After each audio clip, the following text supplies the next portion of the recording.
How is everybody doing? Welcome to the stream. Glad you guys are here. We are checking out the Elden Ring Convergence mod today, ladies and gentlemen.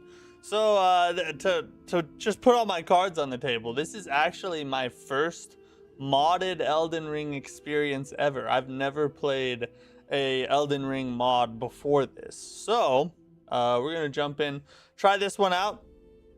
I've heard really good things about this. There's some people that would say this is the best Elden Ring mod ever made. So we're gonna be the judge of that. We're gonna try it and see what we think. I have, as a to test it and make sure it worked, I did kind of look through the character creation and stuff. So there are like a ton of new classes, which I thought was really cool.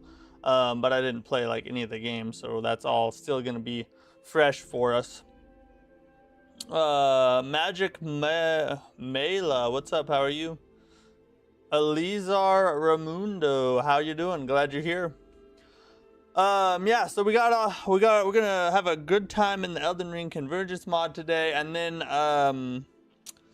today on the news break towards the end of the stream, we have a lot of interesting news to cover. Not a ton of topics, but a lot of Lords of the Fallen 2 stuff, some From Software drama with the whole investor group and Katakawa and all this crap that's going on behind the scenes for From Software. We're going to talk about that. We're going to talk about a lot of it. So stick around for the news break. We also got a what is it? We also got a IGN video about Beast of Reincarnation we're gonna watch. It's like a 10-minute video. We're just gonna go ahead and watch the whole thing, I think, today. And it is their like preview of it. I guess they've played it early. Beast of Reincarnation is one I've been kind of excited for and plan on playing on stream in August. So we'll see what the preview says about it. You know, learn more about the gameplay, hopefully, and you know, hopefully get even more hyped than what we are. Justin, what's up, dude? How are you? Yeah, how are you doing today? I saw what I posted on Discord. I think I saw it briefly. I was super busy today. I was at work. You know, I had like 25,000 steps by 3 o'clock today, and then I went to the gym straight from that and worked legs. So, I'm freaking tired. I even took a nap before stream started because I was so freaking tired. But I did see something you said. Was it about Neo 2? Didn't you beat something on Neo 2 or something like that? I didn't have time to respond to anything though. How old do you have to be to watch this? As old as your parents say you are or can be. It doesn't matter to me. However your parents allow you, that's up to them. But yeah. We're not gonna do anything crazy. I'm sure it'll be okay. Yeah, so that, and then today's Elden Ring Convergence mod, and then tomorrow we're gonna try out Curse Mark, which is a Souls-like roguelike mixture. It's like a top-down roguelike, sort of like Mega Bonk meets Dark Souls type of deal. I've heard a lot of good things about it as well. It seems like a lot of fun, so we're gonna give it a shot tomorrow on the stream. I didn't put it in the description or anything because I mean, it's been up for several days, so you know, I figured maybe people wouldn't want or you know, maybe there's not a lot of interest in it. But we are giving away still today. The giveaway will take place. We are giving away a free code for Android and iOS for Blasphemous 2 Mobile. We're doing that today. Right now, there's only one entry. So if nobody enters between now and then, that person will just win. But the instructions on how to win are on the post tab of my my YouTube channel, if you're interested in that. Your parents don't care? All right, well, then jump in and enjoy it.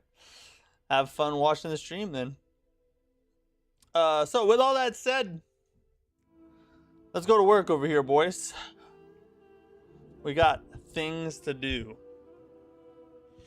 An Elden Ring to try. I'm going to be brutally critical of this mod. Probably not. But I am going to be honest about it. We're going to give our honest opinions on everything, as I like to do. If you've watched my streams before, you know what the deal is.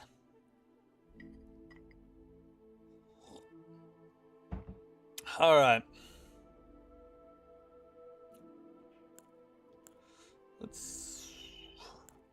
So we're gonna start a brand new game. Let me know if the game audio is good. If it needs to go up or down. Cranmo, what's up, dude? How you doing? I'm rubbing my belly watching the stream. Believe it or not, I've had people comment worse things that they're rubbing while watching my stream, so I'm not concerned. Thanks, glad you're here. It's so good. Do you like it? Have you played the Convergence mod?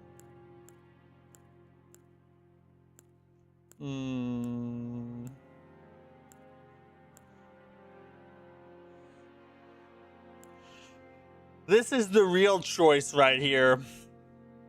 This is the real choice. Who do I want to play? All right, so we got Marksman, probably not him. Berserker.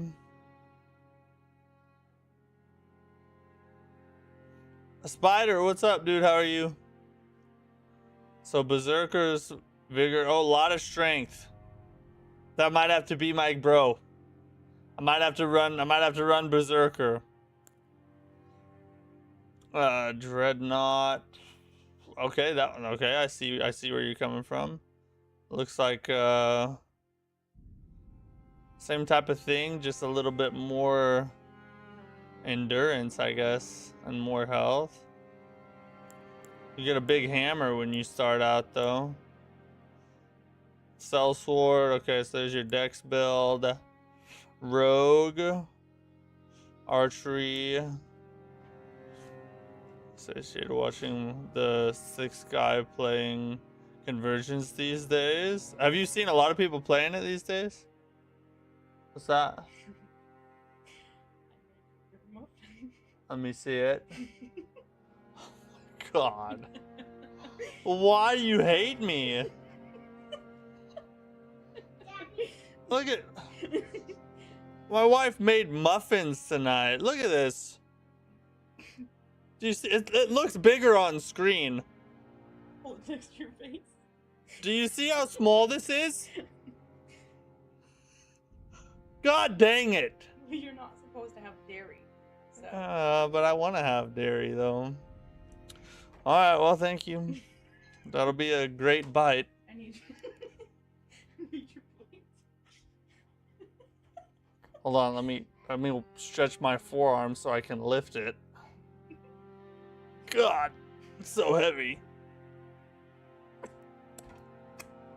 There you go. Thank you. Yes, I've played every update for years. I love it so much. I'm playing Starcaller. Let's see who's... I guess I haven't found Starcaller yet. I'm gonna devour all the Convergence content and no one will question me. Hey, I ain't questioning. You would still eat that? Oh, I'm gonna eat it. But I'm gonna complain about it as well. Oh, there's the Starcaller. Whoa, that's a lot of intelligence. That's like a mage build. But it's got like some... Oh, it looks like Grim Reaper's vibes. Underworld Mage. See, I feel like spell builds in this mod are probably gonna be goated and like a ton of fun to play. But I just, I don't typically like running magic though. But I bet there's like a ton of new interesting spells and whatnot. Volcanist. Stormcaller. This muffin not gonna fill my tummy, but it's yummy. It is gonna be yummy. These muffins she makes are the best muffins you'll ever experience in your life. Amara Koda, what's up? Really good weapons as well. Stormcaller. So if we run a strength build or a dex build, is it going to be just as interesting as running magic? Or is it like going to be more boring running strength versus magic? You know what I mean?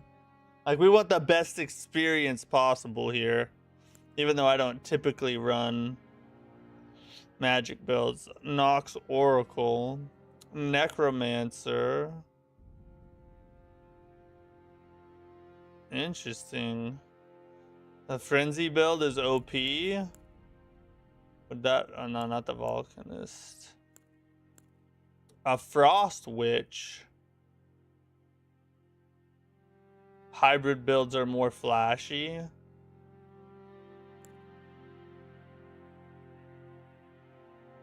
The Heretic. Aberrant Heretic. This is a hard choice. There's so many of them. We're still not back to the beginning. Flame Prophet.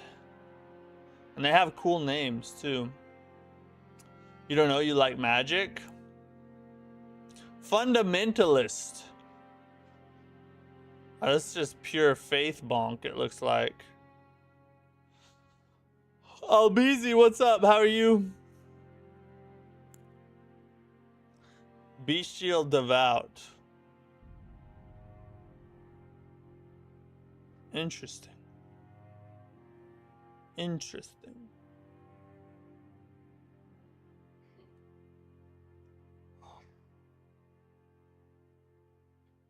Oh my god. You have three muffins over there just to taunt me? 5 muffins?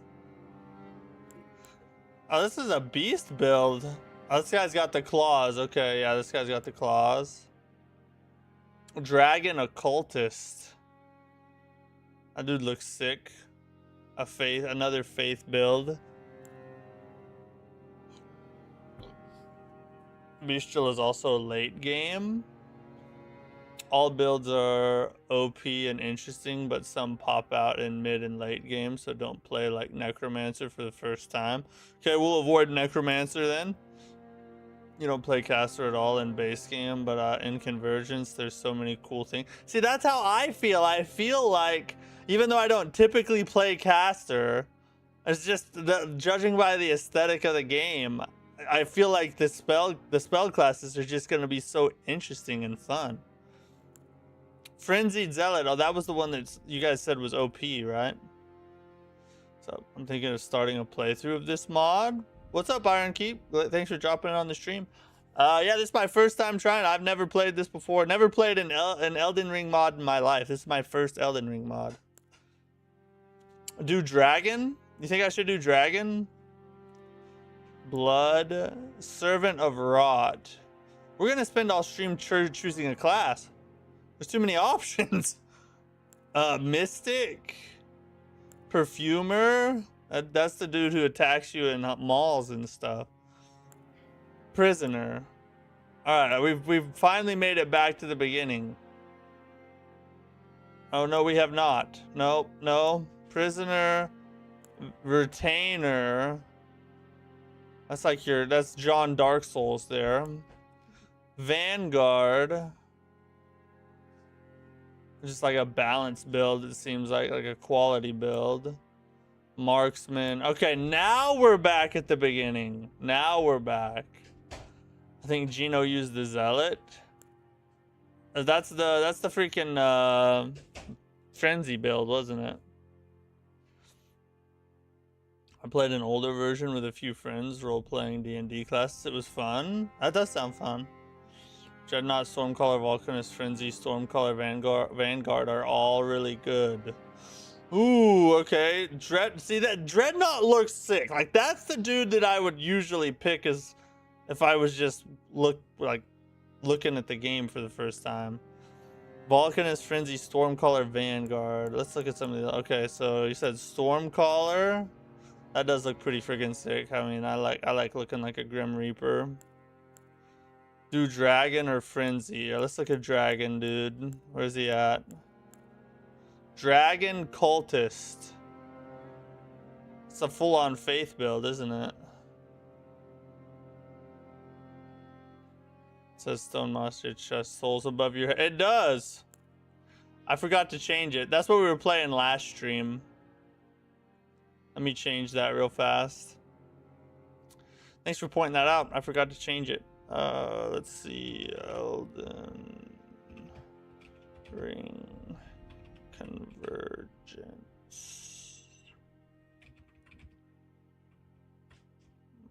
mod first timer.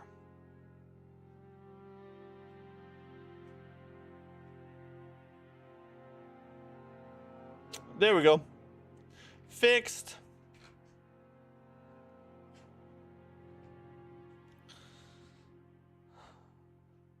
Yeah, these classes look insane, bro.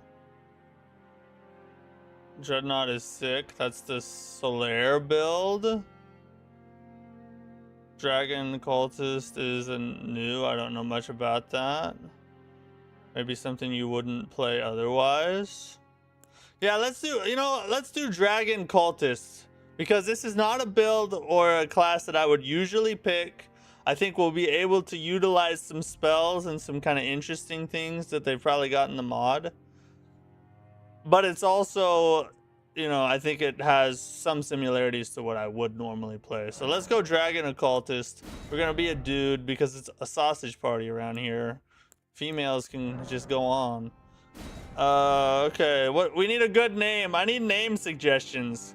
Give me a goated name while I eat my muffin. My super small, tiny muffin. Oh, it's so freaking good though, bro. God dang it.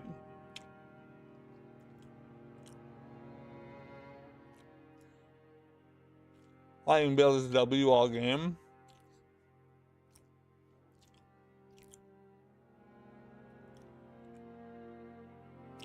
Weapon looks like the Royal Greatsword. That might be it. Or maybe it's a new weapon that just looks similar to it. Let's see, what's a good dragon cultist name?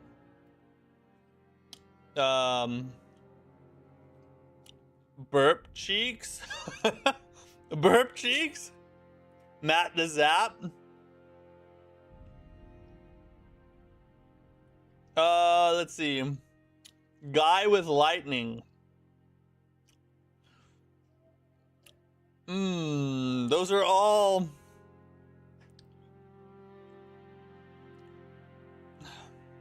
How about we maybe we can finagle some of those together. How about Zap, Cheeks, McGee? I don't know if there's ever been a better name in the history of Elden Ring, ladies and gentlemen. That might be the best name to ever be created. The Muffin Man? That would have been pretty good. That'd probably been good. But I don't want to retype another one. We got to get into this.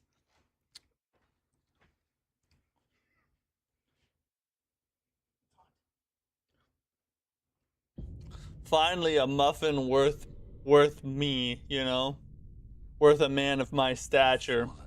Thank you. Did you eat the little one? Yeah, I did. It was so good. Yeah, I know. Muffin Man? Yeah, I should have named him Muffin Man. All right, hold on. I gotta pay attention to what's going on here. The great Elden Ring Was shattered. Yeah, I remember. in our home, across the fog, the lands between.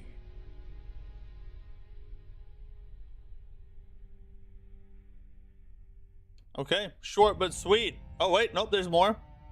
Now, Queen Marika the Eternal is nowhere to be found. And in the night of the Black Knives, Godwyn the Golden was first to perish.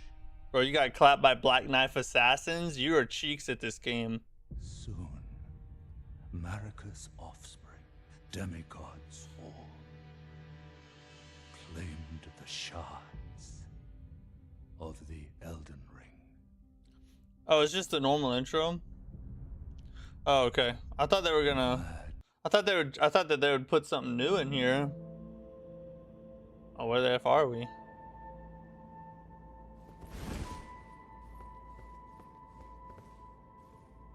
Look at how cool we look. Yeah, I know what to do. So we got, okay. Lightning Slash. Gravelstone seal. Alright, okay.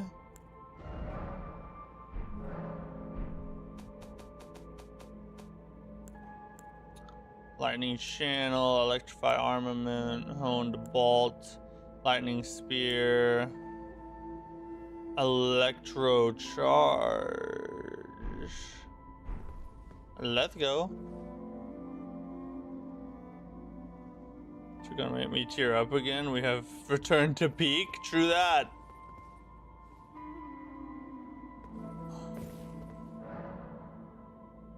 Where lost knowledge lies a wealth of information regarding many of the changes in the lands between and the realm of shadows. Once you touch the golden barrier and depart the sanctuary, you may return here anytime from the lectern on the second floor of the round table.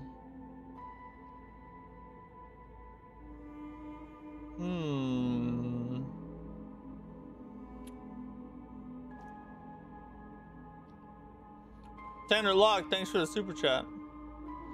Live, just wanted to spread some love, man. Hope you're having a good day. Hey, I appreciate that, dude. Thanks for dropping it on the stream. Glad you're here. Memory can be fleeting, but the knowledge contained here will persist throughout your journey should you ever wish to revisit. Spell runes are unique class-oriented consumables that can be used to obtain spells respective to the class of the spell rune. Upon using a spell rune, it will award you with a collection of spells relative in strength to the tier of the spell rune used. Oh, okay. That's interesting. So they've kind of restructured magic in a way. Spell runes come in 6 ascending tiers: faint, shimmering, glowing, shining, radiant, and shadow. It's interesting that shadow is the biggest one. Shadow runes can only be obtained in the realm of shadows.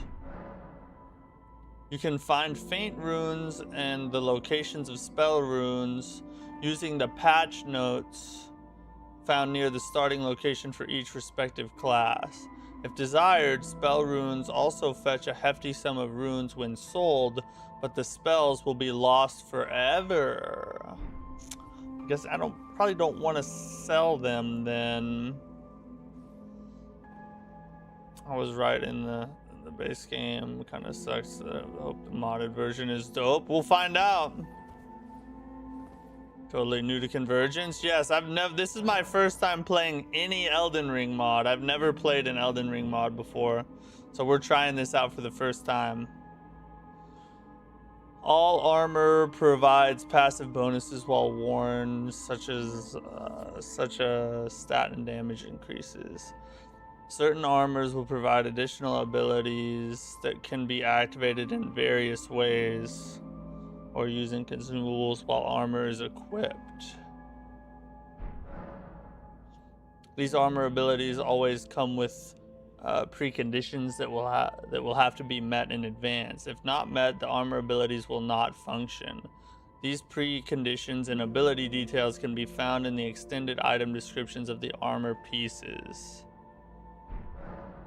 Armor abilities are not compatible with spells that enhance your abilities.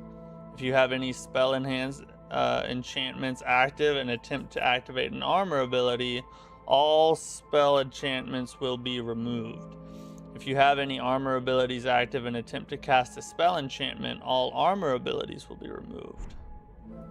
So they've given armor more utility. That is interesting. Kind of a goated move there. I like that. It's more than just stats, you know. There's actually a reason to wear it instead of run around naked instead. I like that. I like that. How does progress work in the mod? I tried it with my friend, but I'm confused. I'm not sure. It's my first time trying it. These types of mods make me love the modding community. Dude, modders are amazing. Even though I've never played modded Elden Ring or modded anything really, I love modders. These guys are rock stars. In order to break the seals bearing access to the specimen storehouse and the Garden of Deep Purple, You must first defeat Starscourge Radon at Redmane Castle and Moog, Lord of Blood, within Mogwyn Palace. Only once both demigods are defeated will Miquella's great rune shatter upon nearing a barrier. Crumbling Farum Azul is no longer assessed after igniting the Forge of the Giants in Mountaintops. Instead, you must gain entry either through the use of an imbued sword key at the 4 Belfries Waygate, Crumbling Lands, in Liurnia, or use the ancient spark found at the Sanctum Undercroft beneath the Bestial Sanctum in Dragonborough. The Moonlight Altar and Estelle, natural born of the Void, are no longer accessed through the Grand Cloister in the land of Lake France. Has been removed. You can gain entry. You must rest in a stone coffin, one located at the edge of the nameless eternal city in Deeproot Depths, or the other within the depths of Celia Crystal Tunnel, access through Celia, Town of Sorcery in Caelid. So there's just I kind of class path notes describe where to find armor sets and class spell runes when available. Weapons note describe where to locate weapons and spell catalysts best suited for your class. These notes can be read in the notes tab of your... Okay, so there's notes I can find that'll tell me where stuff is. Keystones of the Forge are relics callously guarded by powerful foes across the lands between, found in possession of shard bearers, legendary foes and demigods alike. 5 separate keystones are required to access the Forge of the Giants, and without them it is impossible to claim the Elden Throne. So we need to find these keystones. There are various ways of obtaining the first 3 keystones, but the remaining 2 can only be found in Laedale Castle and Crumbling Farum Azula. If you find yourself in need, Selwyn the Owl can be found within the Sanctuary of Lost Knowledge and has been known to act as a guide for those that seek keystones of the Forge. Dang. There's a lot of these. Remnant crafting. You can acquire talismans and flasks of wondrous physique crystals, tiers from crafting remnants by interacting with the remnant crafting menu at any site of grace. These remnants come in various types and can be found all across the lands between, often in the possession of powerful foes. So tier crafting remnants tend to be found near the base of minor Erd trees, while talisman remnants can be found nearly everywhere. Rare crafting remnants called relic remnants can be used for crafting powerful talismans and are only obtained after defeating powerful foes that guard keystones of the Forge. Holy crap. That's a lot. That's a lot. Okay. Okay, we got our physic there. Memory of Grace. Erdtree Waygates. Starting unlocks. Boss markers. Is it worth reading all of these, or should I just go out into the world? Like, is it, somewhat self-explanatory as I explore? Convergence Discord. Convergence. Oh, so this is like links to their YouTube or whatever, or what? Golden Extract. Bow damage logic. Okay, just go out. Yeah, I don't want to. Look at how many there are. We would spend the whole stream just running through these halls, reading stuff. F that. Only the starting ones was needed. Okay. Then here we go.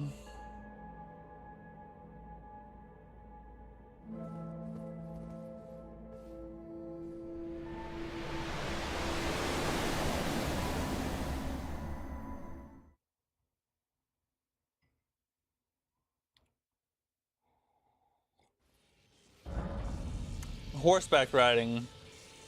Summon special steed dies. You can reset. Okay, I already know all that. And then you can be equipped 6 items. Okay.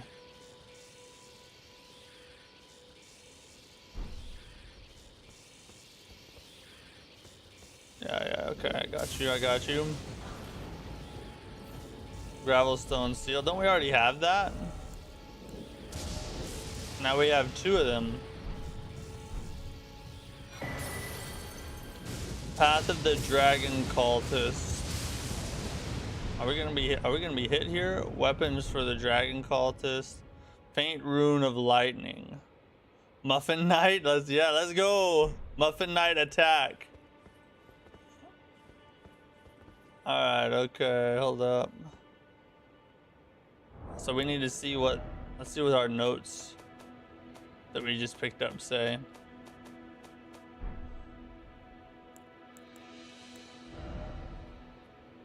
Did we pass them?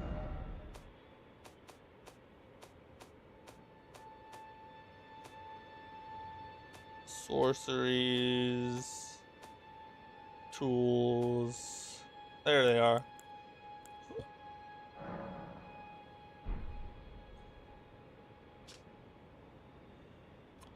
Use faith and lightning damage. Falling locations have been dragon cultist spell runes. Shimmering room.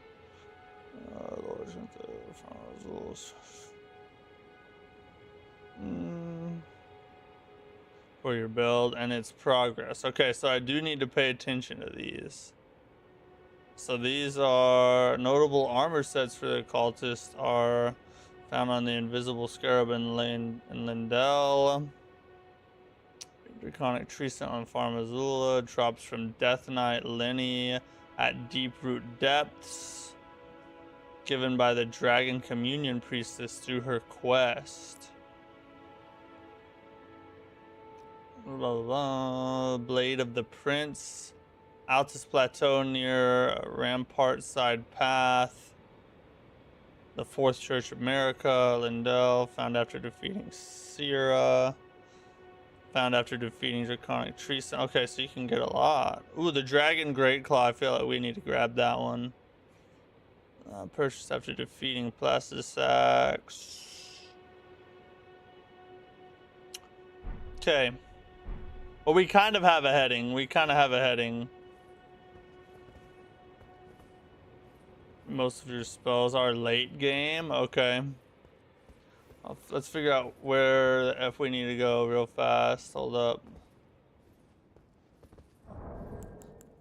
See if I can mess with our settings a little bit to make it run just a little bit smoother.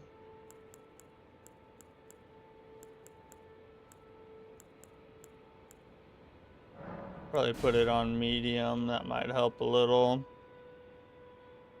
And turn that off. We don't need to worry about that. Hey, boom.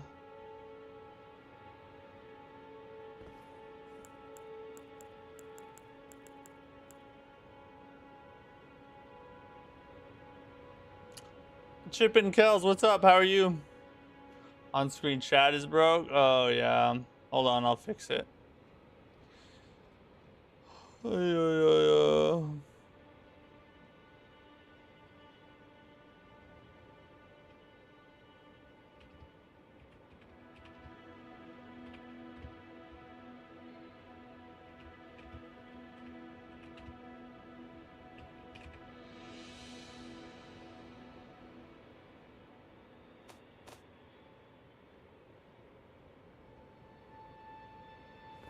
Thought I missed you? No, we're good. We're still running. We're still working it.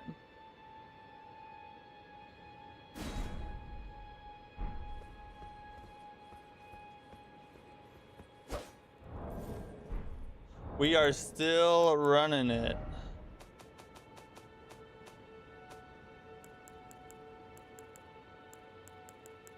Okay, yeah. We're all set. Let's climb down the ladder and go figure out what the F we're supposed to do, or what we need to do first. This is a completely different starting location.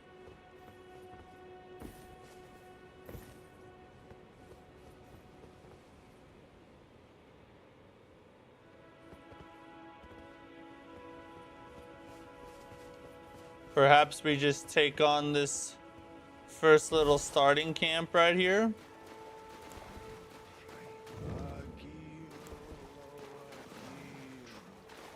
Lightning channel. Okay.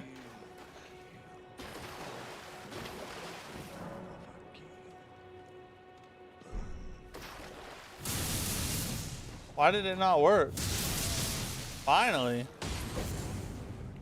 Bro, leave me alone. I know what the F I'm doing. At least I say that as I run in using the most rookie move. Oh god, the dogs.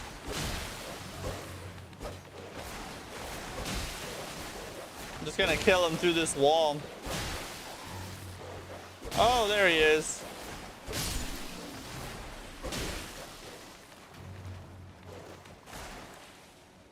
Oh, lightning spear is a good spell. Oh god.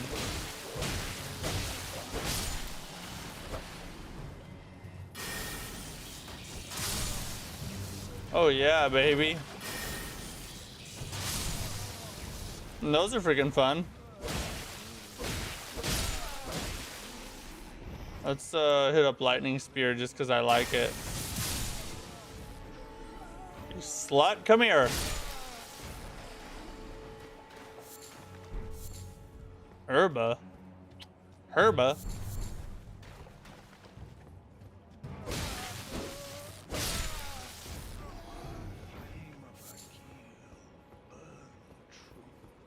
We'll just rape this camp real fast and grab all the things. Oh dang. That was effing strong.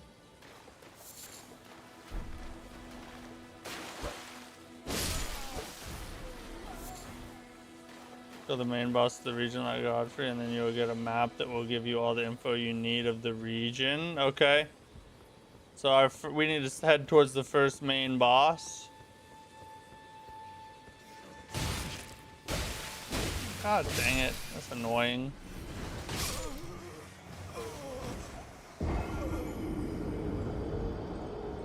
How fitting that our first death were to two freaking rats.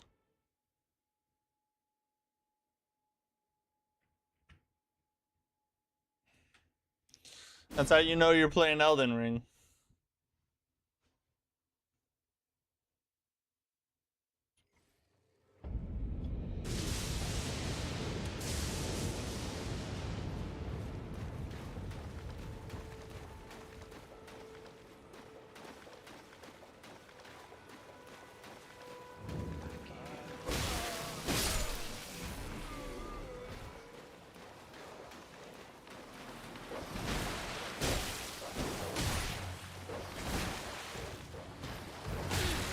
Oh dang it, it didn't friggin'...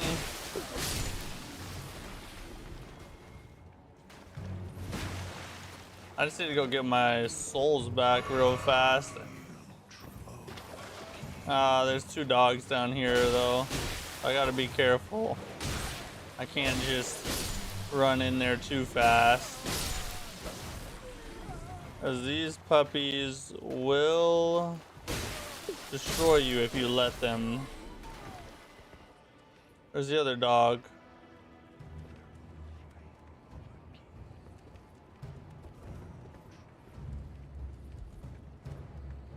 I know there's another dog around here. Getting all the weapons and spells for the class. Oh, is that how you usually do it? Oh, you...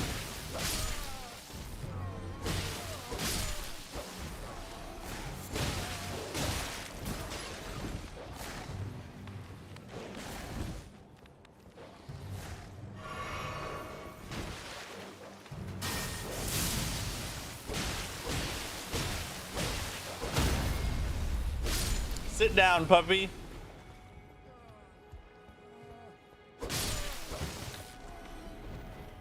Go south of Limgrave, first boss, please. Okay, we'll head there as soon as we grab this crap. I just want to see what's in here.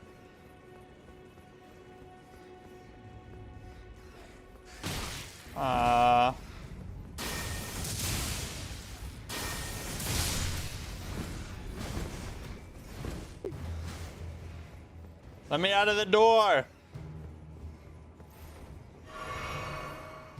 Each class has their own path. Yeah, I learned that from.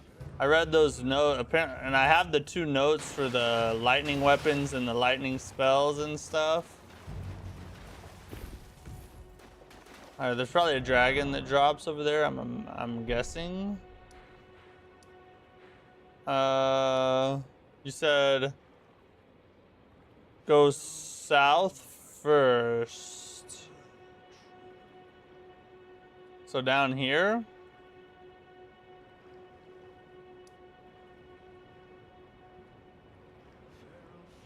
Head that way, I guess.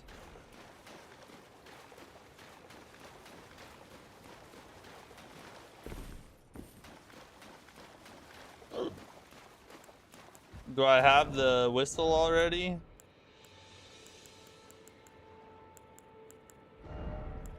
Yeah, here it is.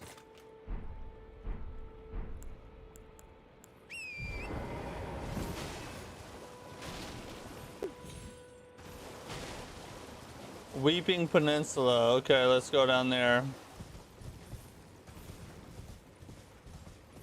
Go figure out what the F's going on.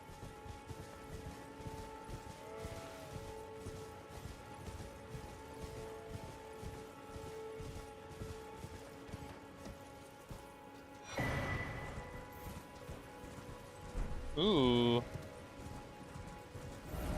That seems like is that a new weapon? I don't think I've ever seen this weapon before. Cool. Not that I have the stats to use it right now, but...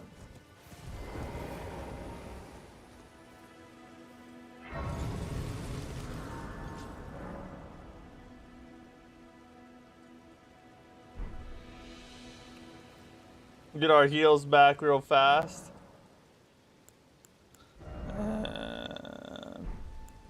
We don't have enough to level right now.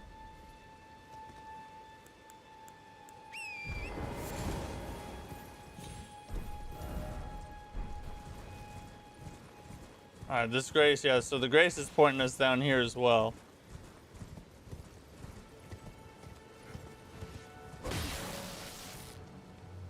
Yeah, I know about that. Okay.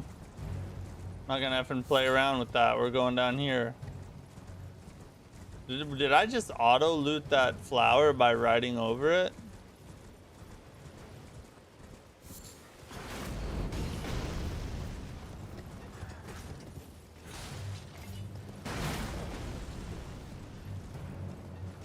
Grab this Grace over here.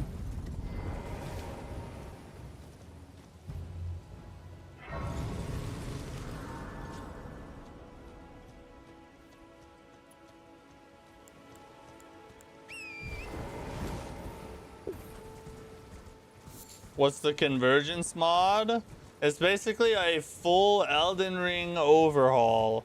New bosses, new classes, new weapons, new spells, new armor, new just about everything.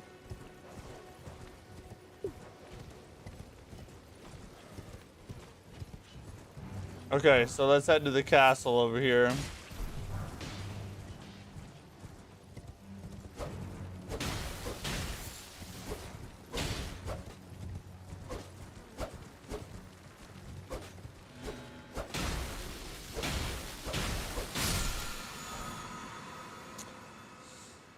You can use Ash War to grant your armament new skills at the site of Grace. An armament can only have one skill, any skill.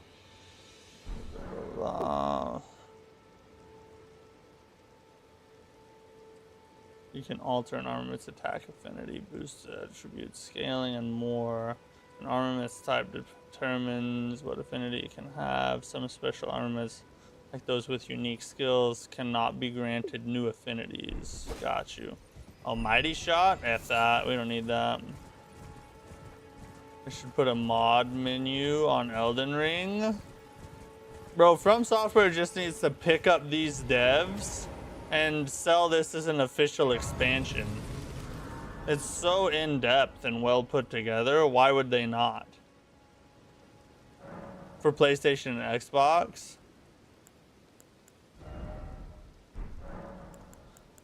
Transmog. Consume all runes. That is a freaking nice quality of life fix right there. That is nice. Applied dyes. Remnant crafting. Interesting. Okay. I don't want to see something. Does the freaking night cavalry still spawn at nighttime?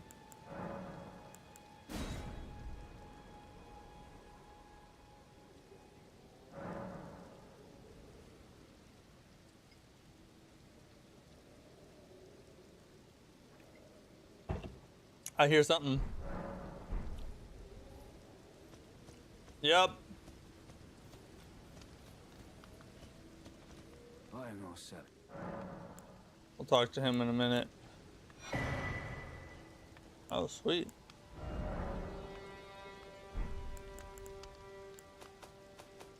Just a ton of upgrade material.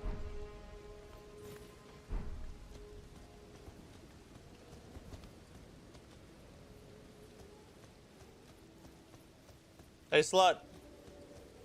Let's see how much health this dude has. Okay, I dodged that. What are you talking about?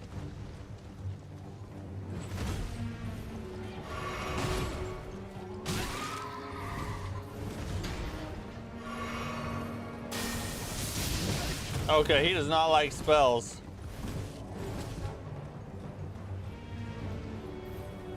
Now leave me alone for a second.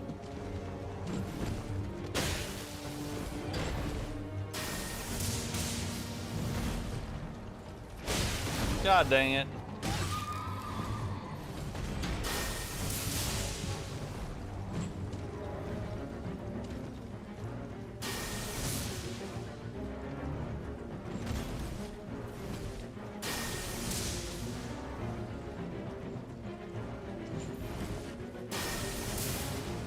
No, this one cannot hit him.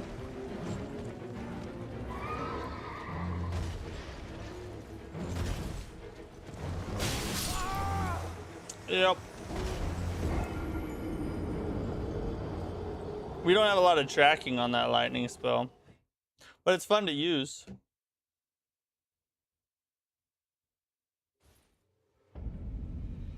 I hate fighting this guy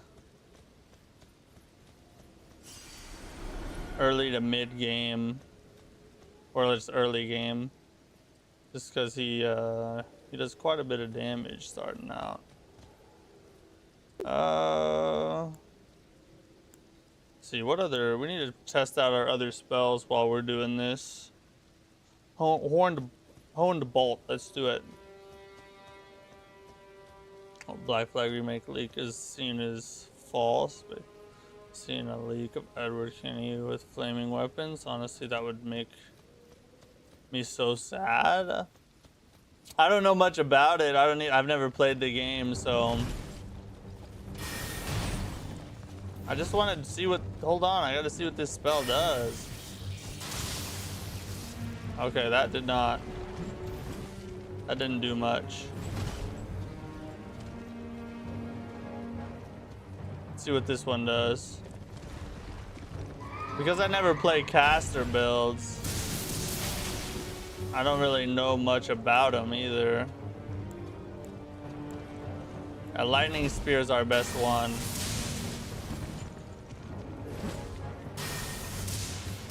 Hey, we got him.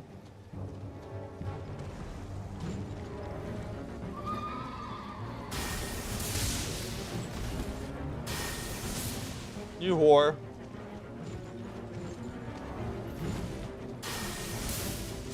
Hey.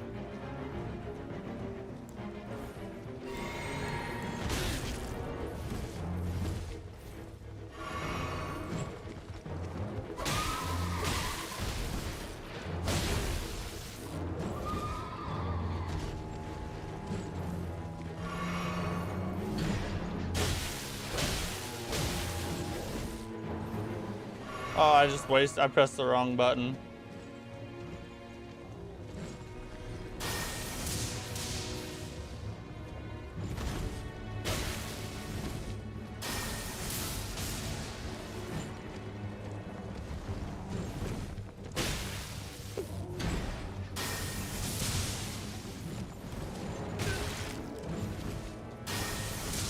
Ah, we missed it.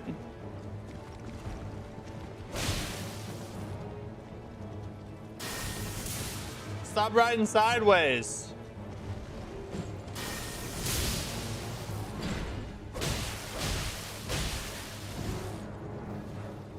Hey, come back here. Oh my God, why did I do that? We're about to die again.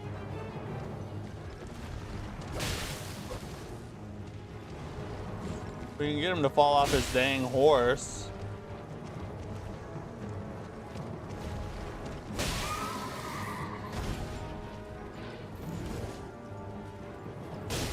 Hey, we got the jump attack.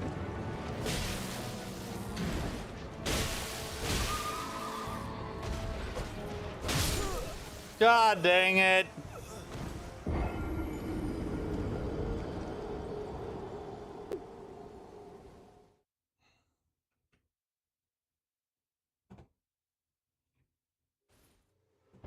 It's alright, we're not gonna rage too hard just yet. Why can I not get my cursor back? Why? Let me use my cursor.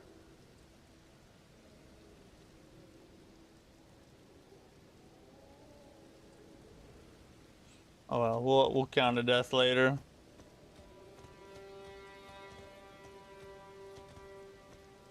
Nightcow is the most annoying boss in the whole game. He's definitely one of them. Like, I love the tree sentinel fight, but I hate the night cavalry fight. It's just not fun in my opinion.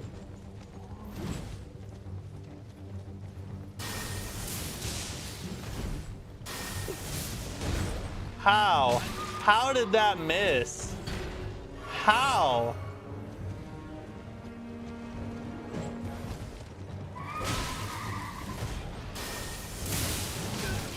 God dang it. I was stuck a little too close. Now it's getting choppy on me.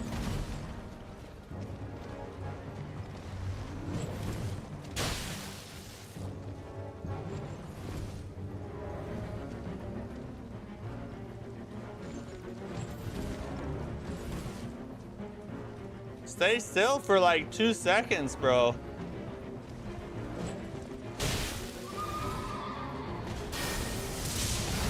I keep forgetting about that attack.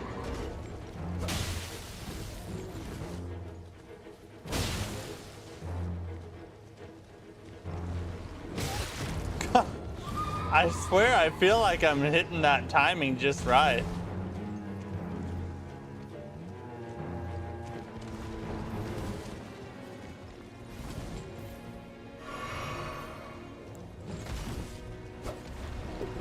Of course. I forget about that freaking follow-up every time.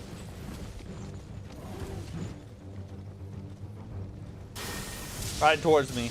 There we go.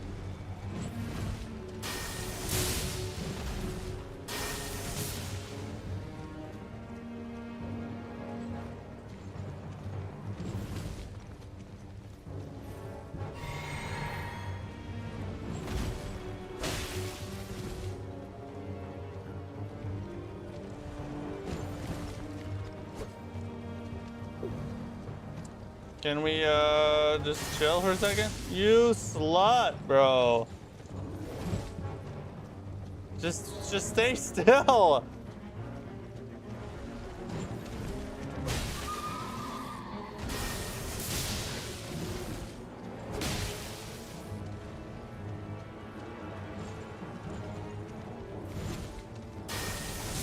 Oh, come on.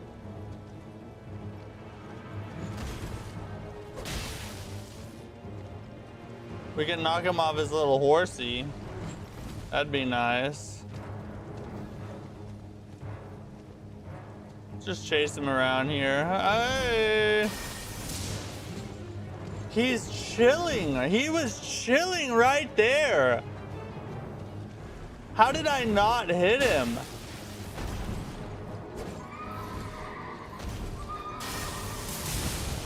Ooh! Oh God.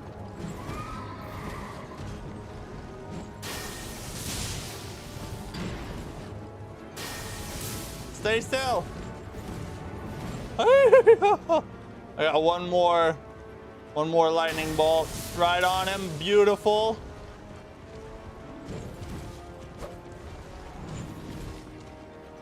I'm trying to stay to his right side.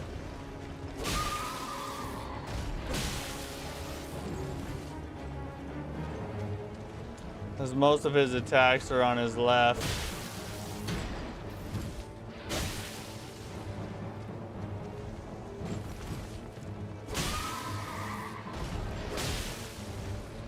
We almost got him off the horse.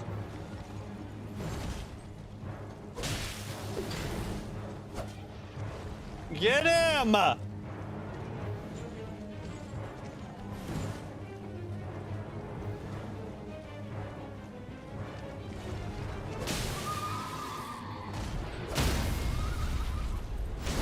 Suck me!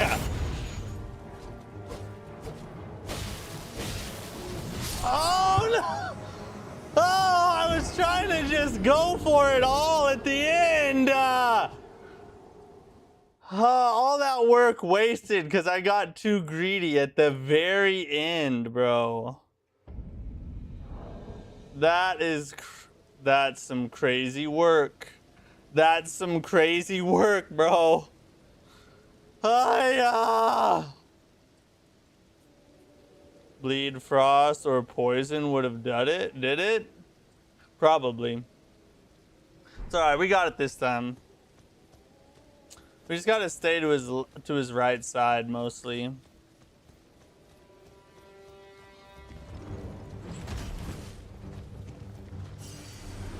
Oh, it's great. It's nice that you can auto pickup. We're not gonna do it playing like that.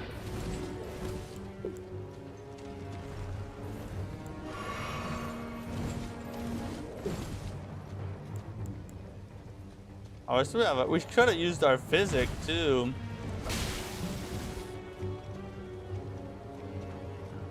Come here, baby.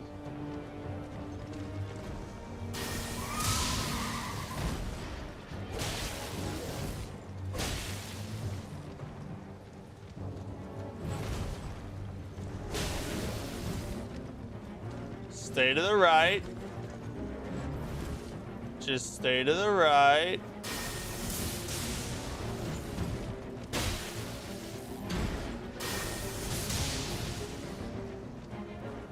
Stay on the right side.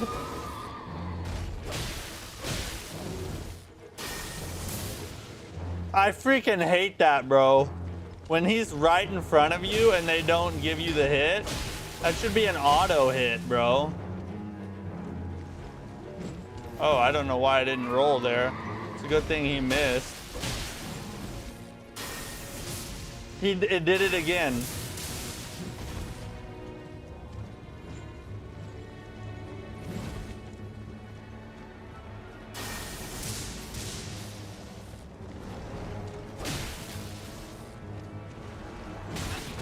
Mother fricker, bro. Oh, God.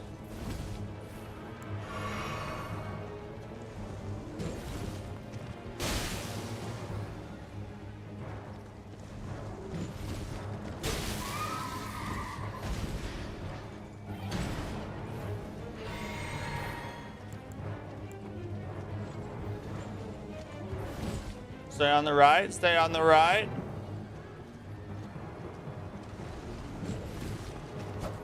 Turn around a little bit, bro.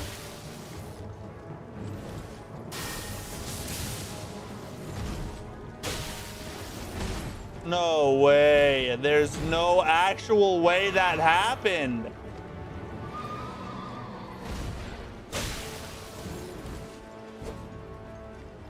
Okay, this dude's about to get me upset. How did he do that? Horses can't even turn that way.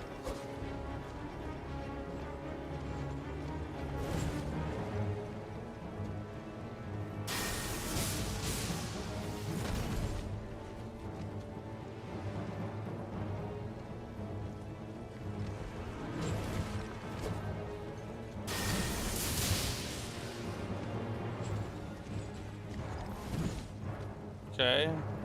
Wait for him to come at us.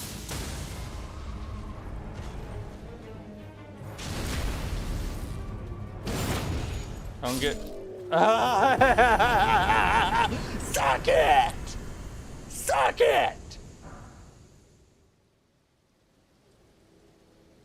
Alright, we're good. I feel better now. All that for the freaking Knight Rider flail.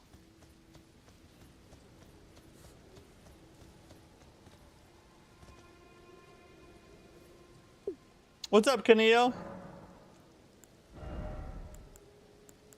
Alright, we can actually level a little now. Let's see, we have plenty of faith here. Hold on, I need to look at the sword here. What is the scale? It scales mostly off of faith, strength, and dex.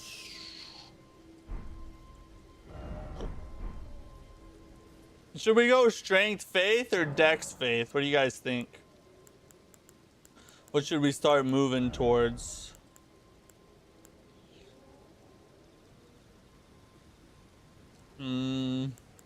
We can start by pumping vigor. Get as much health as possible. But still, leave me your opinions. What do you think we should do? Strength faith or dex faith? Get the turtle shield on that tower.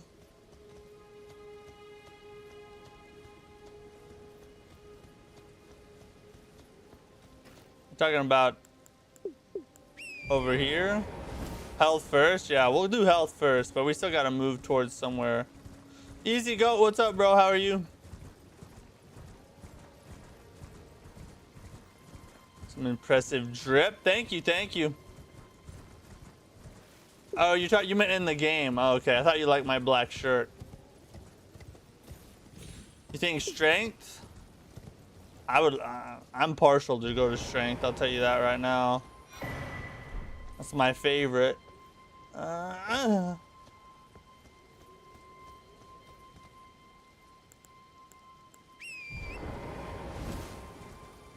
fashion choices. Oh, okay, I got you. Well, thanks for clearing that up. I almost felt complimented. Strength, faith, big bonk build. All right, say no more. That's just what we have to do now. I didn't pick it, all right? Chat picked it. You can't blame me.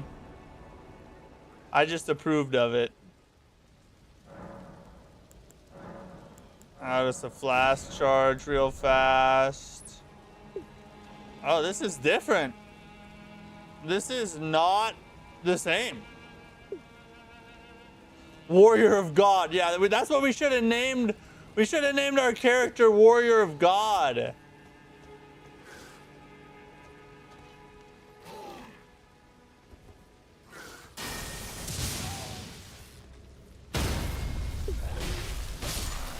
Well, look at you.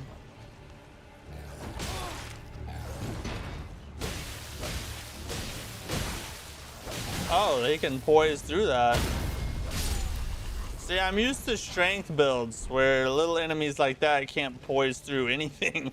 Because I'm freaking smashing them with a 2-ton hammer from the god himself.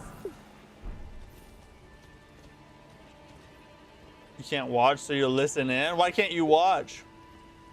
Are you at work or something? Right side, there's an interesting boss. You can't beat the guy on the right side. It's too much for you. Where's he at? This guy?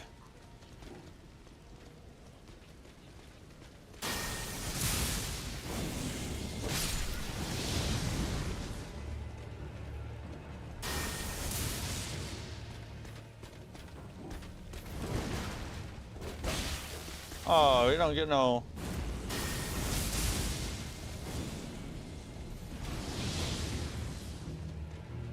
We don't get no friggin' backstab.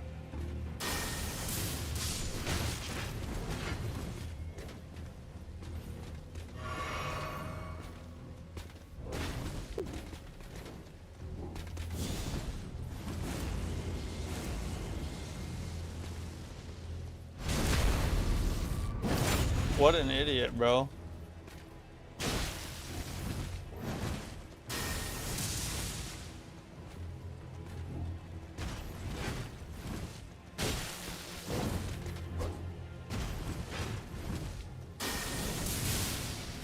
Don't try to do that.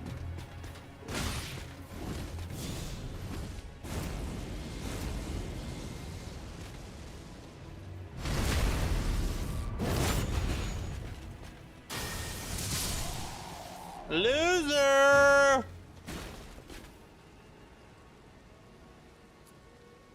Oh yeah, you don't want to spoil it? Yeah, that makes sense. I respect it, I respect it. Keep going further. Down there, there's a teleporter. Okay.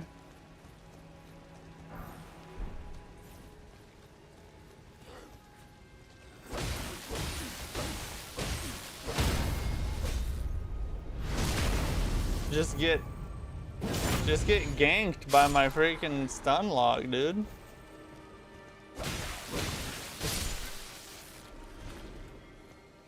And they changed everything. This area is completely different. Ow, why? Oh, you can get hurt by the fire now.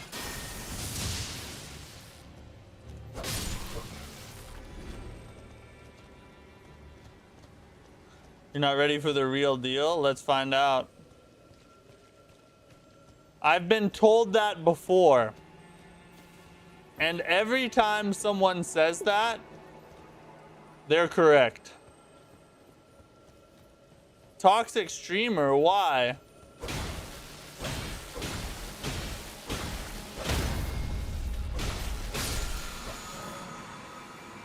Oh, okay, I get you. Oh God!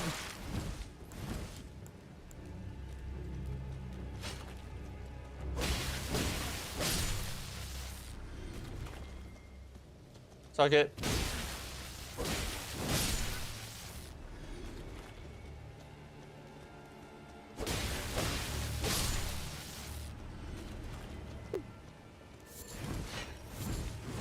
Oh, okay, I get it. I don't need to know about those stupid flowers that I'm never gonna use.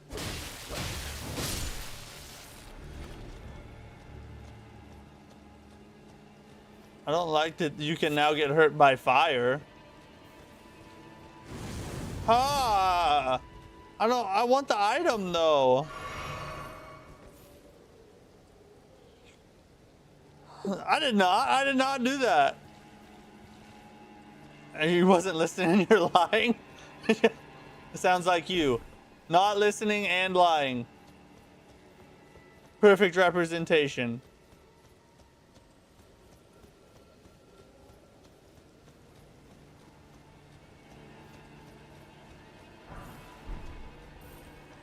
Surprised I didn't put an enemy in there.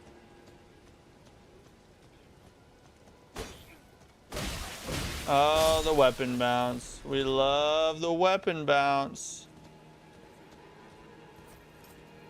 How about you shut up, dude?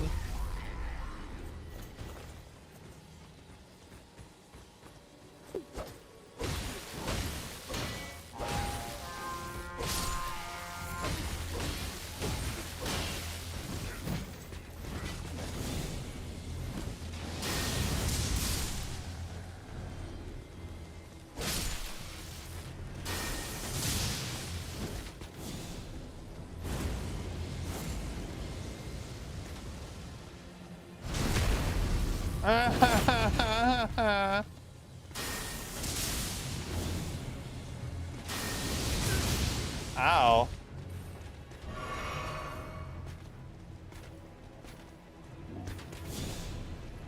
No, you're not gonna do that in my house. I almost got too greedy there. Oh, I almost got smacked big time. You're getting hurt by these mere flames. Just wait for his frenzy, buddy. I'm good. Watch me. I'm excited for this frenzy, dude. Where's he at? I can't wait to get there. I don't feel like my life will feel complete until I am there.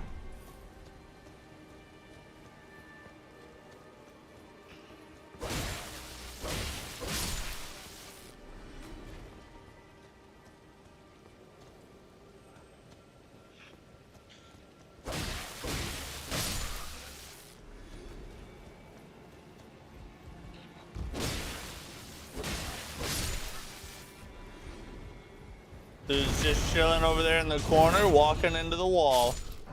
I like it. Was Orphan of Cost about to pop out?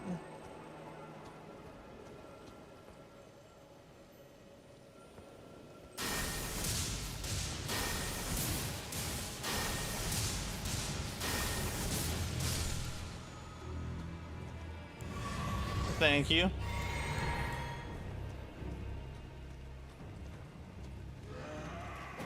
Oh! Oh, there. Ah!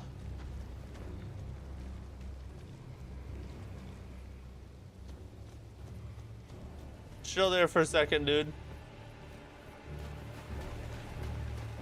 I'll be back in a minute.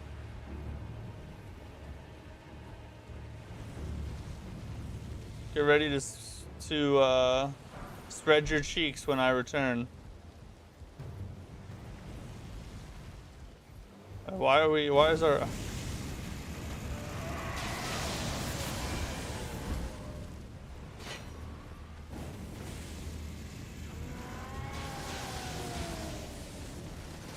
Oh my god, it's one of these dudes.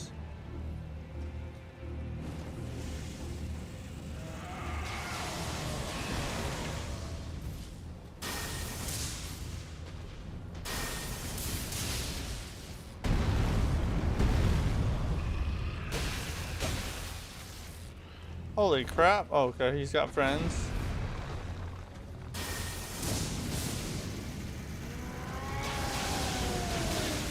Ow.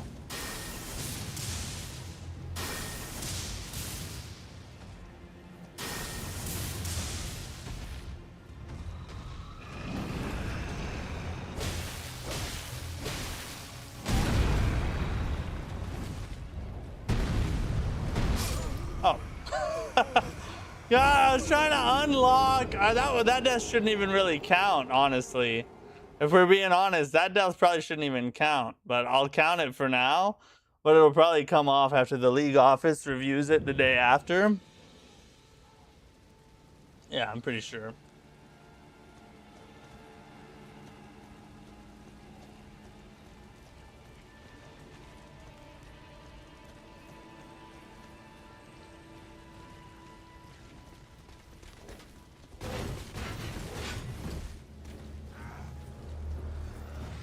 Let's see if they increase the aggro range for enemies or not.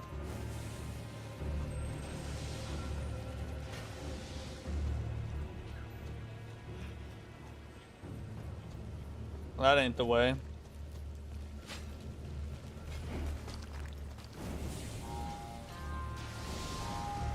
The whole world's about to be after me.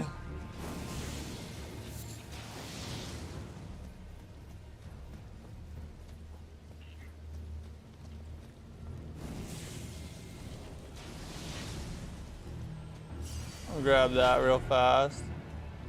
Alright, there's quite a few. Yeah, there are quite a few of them coming.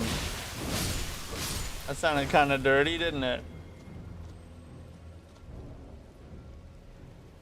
Let some of them fall off real fast. Yeah, go back to where you came from.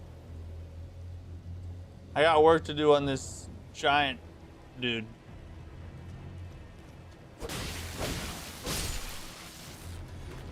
Let's kill some of these dudes in this house real fast. Because in case I need to run in here.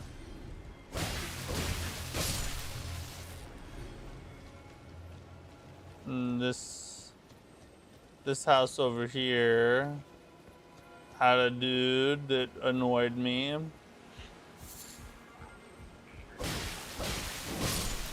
So we're gonna kill him. Oh, there's more up here.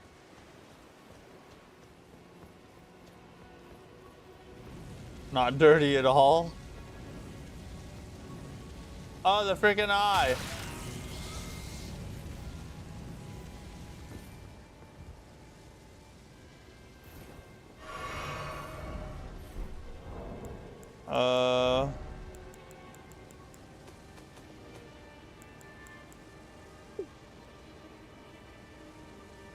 Show them the power of your clenched Elden Ring. GG to you, buddy. You have arrived. Have I?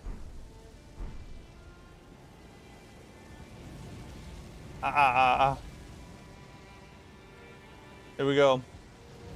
Rush him.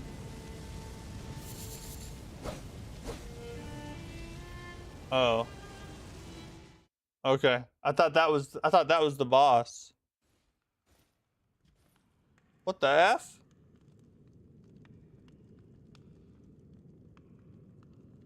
Oh. Huh. Can I leave? I didn't want to leave. I was just kidding. I want to fight him. Let's do it. Let's do it. Is this Mesmer?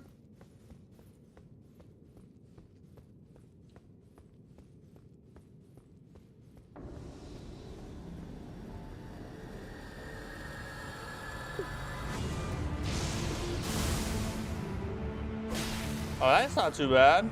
Oh, he's easy work. Okay.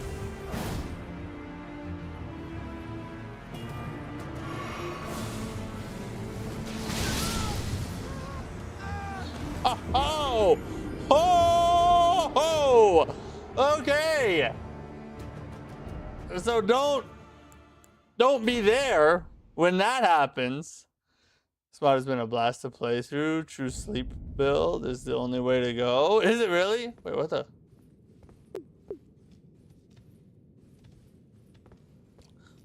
Yeah, this is Cinder, but he went mad. Best mod. I haven't played vanilla since 2.0 came out. Oh, really? You've just been playing Convergence ever since? Alright, this dude's about to get his cheeks clapped. Okay, that was an easy dodge. What else you got? What other attacks do you have? Oh, don't... Okay, we need to not be close to that. Not be close to that. Woo!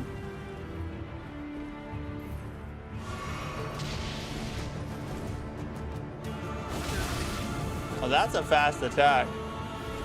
Pretty decently speedy.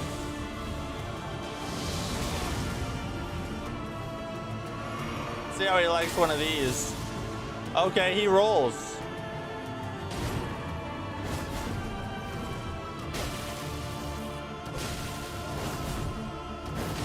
There's a third follow-up to it. All right.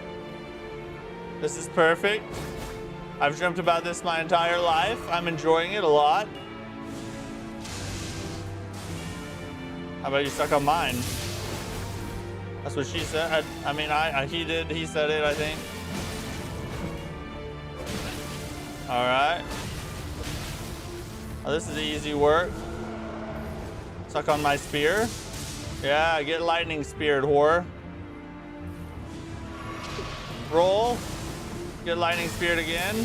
Oh, okay, I shouldn't have done that. Oh, I dodged it though. Okay, I can't. Never mind. Watch it. Yeah, son. Yeah. I knew that was coming, and I dodged it expertly. I'm like an expert at this. Suck on my spear. Okay, you can't. Never mind, you don't like it. Now suck on it. Yeah, boy. Oh god, this dude's about to get... Oh god, okay. Okay, I couldn't do it.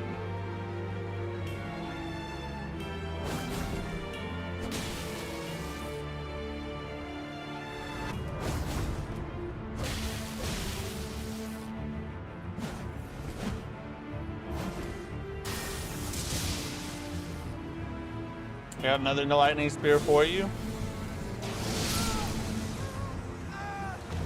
Can I get behind him? If I get around behind him, will he still hit me with that attack? That's what I was trying to do, but I think I rolled out from behind him back into the front again.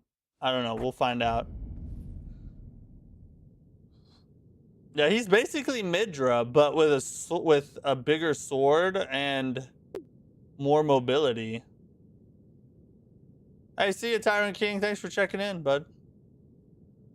Tune in just as you teleported. Where is this? This is... I mean, we're down at the Weeping Peninsula, the castle, friggin', what's the name of the castle down here? Morn. Oh, the F. Castle Morn. We're in Castle Morn, but it's not Castle Morn. It's something completely different. Yeah, the music is great. Is this DLC music? I still haven't. No. This is that was all new music as far as I know. You should make your weapon spicy. I need to use the weapon art and turn it into some spiciness.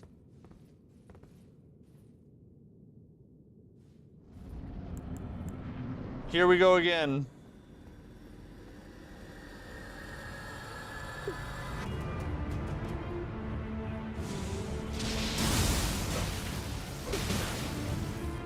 Okay.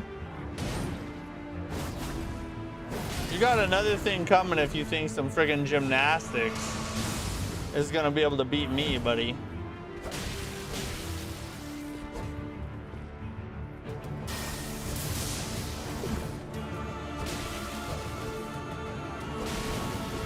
I don't know how I didn't get hit by that kick, but I'm glad I didn't.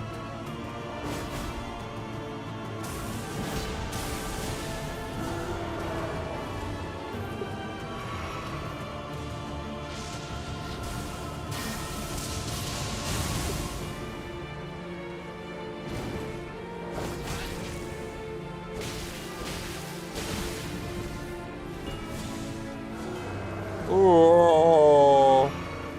Give him my lightning. Oh man, I waited too long. Why did I do that?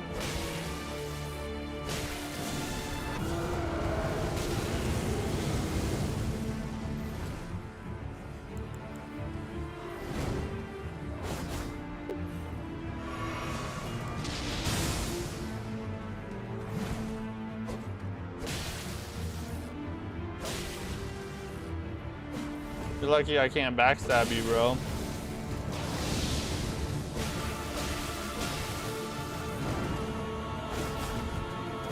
God dang it!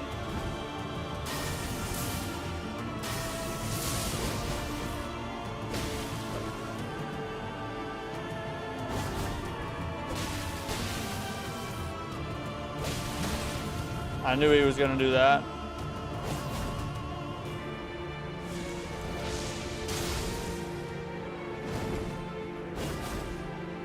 I should grab these real fast while I'm working on it. It'd be nice if I did more damage. What's my physics set up as?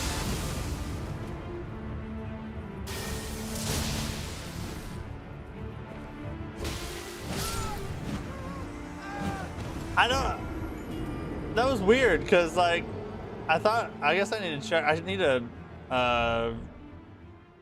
set up my physics because I thought I had the bubble on, but I don't have the bubble. No bubble.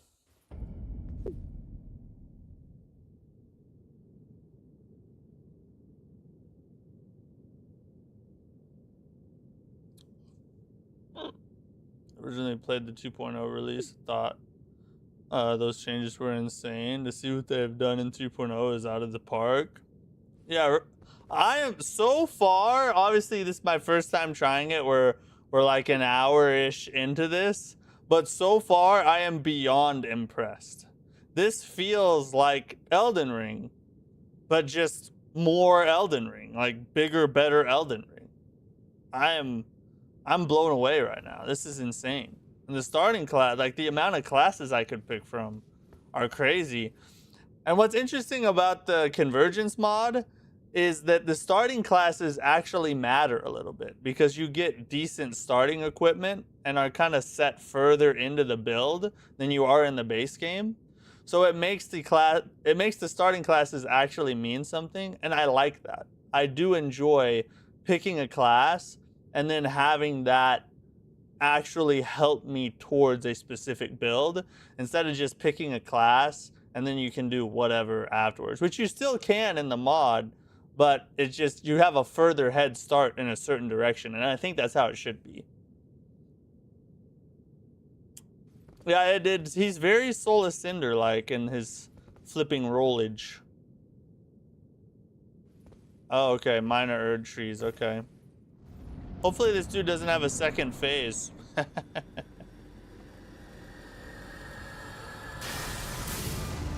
Alright.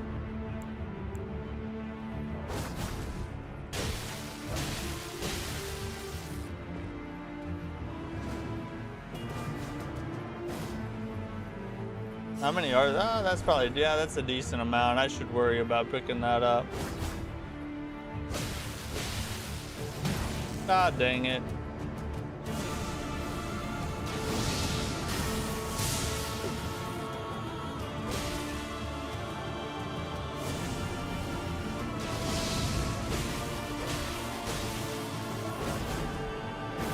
I finally remembered the third attack.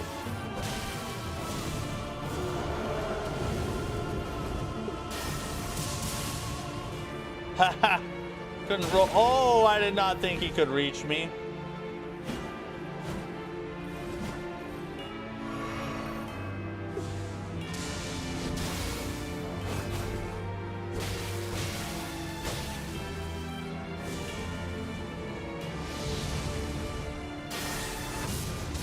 Oh, he stayed still.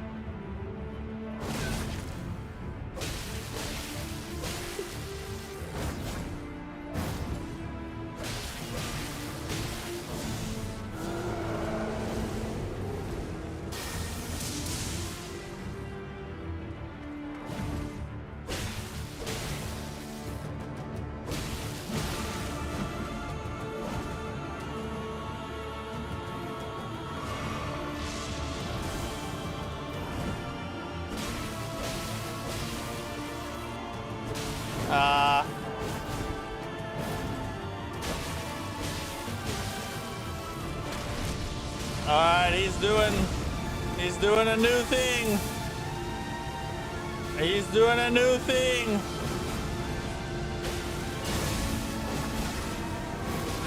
No! I got madness frozen.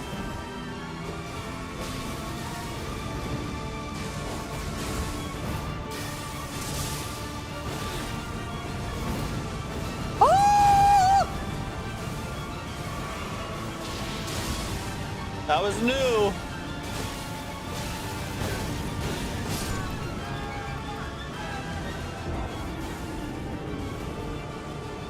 Okay, the music is sick, but god dang, okay, he goes a little crazy after a minute. He does. Starting classes choice makes your beginning hours so different. Exactly, yeah, and I really like that. I enjoy that. Something about Elden Ring I've always kind of not liked, and really all the Soulsborne games, is just that the class choice never really mattered much, and I feel like that is, I know why they do it, because they want you to be able to like have complete freedom over your build, but still, if you're gonna have starting classes, they should help you in some way. So it just doesn't make sense to me to not do that. Like, then why not, you know, just not put them in there then.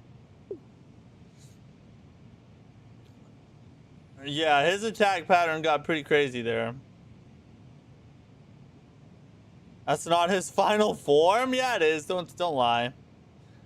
If I'd never played Elden Ring before and someone would make me play Convergence, apart from spells that become busted after a certain point, I'd classify this as a legit From Software game. I can see why. It's freaking crazy. He goes Super Saiyan 3. Mod must be glitching. I demand a refund. Thinking Frenzy 3 Finger 3 phase. It sounds like he has some kind of third phase. I think. Hold on.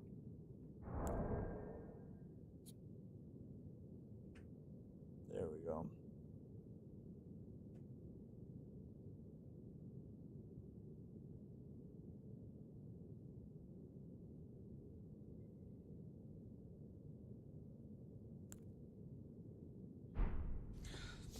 Alright, we're gonna, yeah, let's do it again. We're getting, I mean, we got a little better. We finally got him to second phase, so that's a start. That's a start, right? So this might be a boss we have to come back to after we level up a little bit, because our damage is just absolute trash right now. I feel like I'm doing a friggin' RL1 run right now. Oh, where's my music?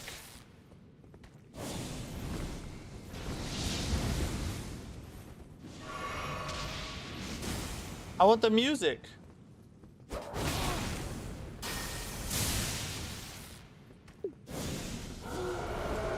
There's a mod glitch or something. My music's gone. I need the music to fuel me.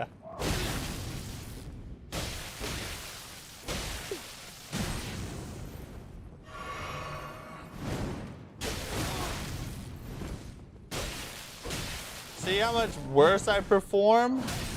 Oh my god, how did he reach that far?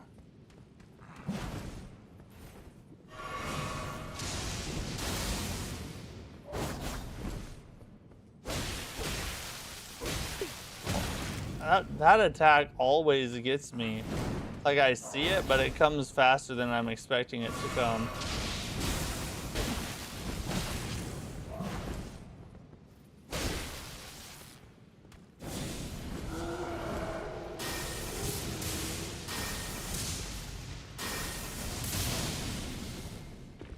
Oh, that was weird. He canceled out of it.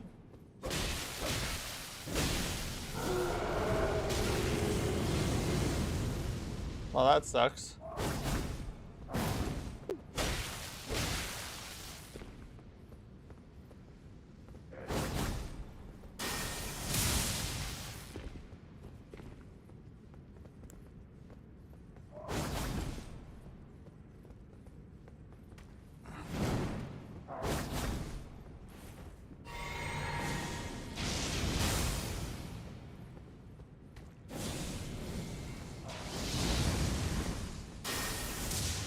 Oh, stay still.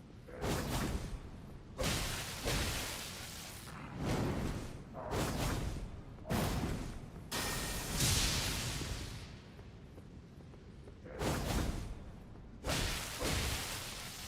gonna just do 2 hits to stay safe.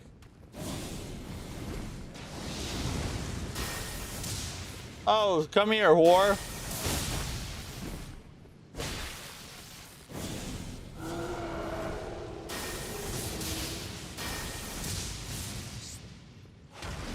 Hey, we got him. I don't know what's in the physic, but we got him to second phase on such low health.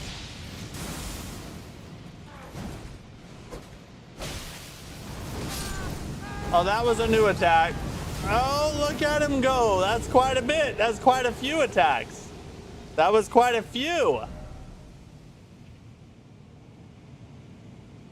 Mod feels more like the difficulty increased by 1.5. Not terrible, but noticeable. This is definitely harder, like right out of the gate, than what base Elden Ring is. You know what I mean? Because like, Misbegotten is not as hard as this dude is, and this dude's in the same area. So.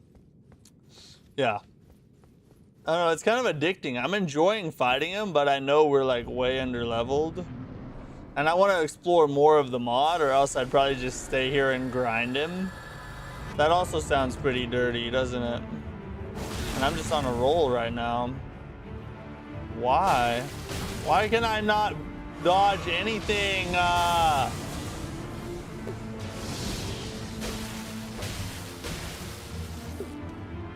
Okay, that was a frame rate. No, that was all the frames.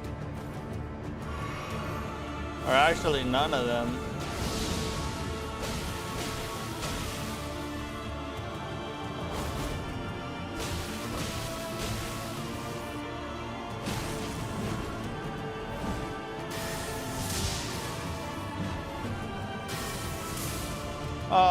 don't do that.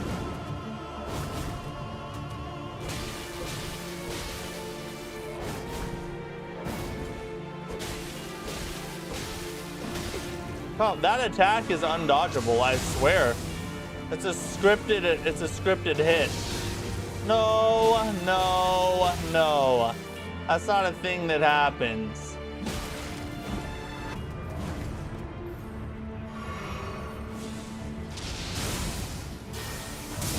Oh, you missed me.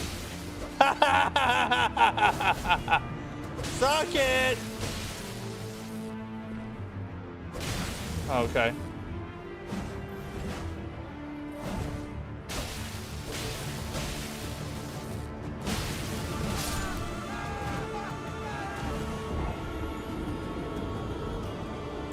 I see you. I see you. All right, let's go explore some more. We can come back to him. You know, he's not going anywhere.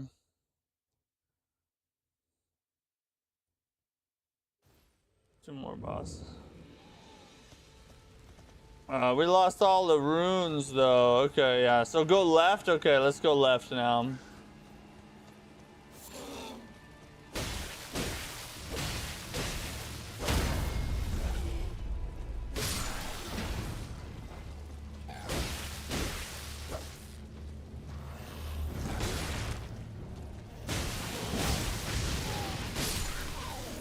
Oh, what a combo.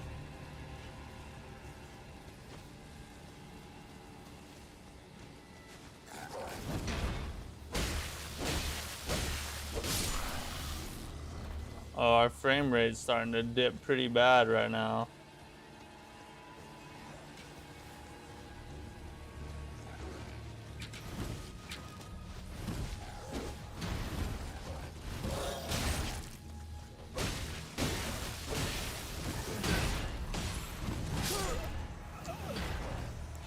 Alright, I got a little too anxious right there. I should have knocked that dude out of the air and killed him first before we dealt with this other guy. Yeah, that was my fault. That was my fault.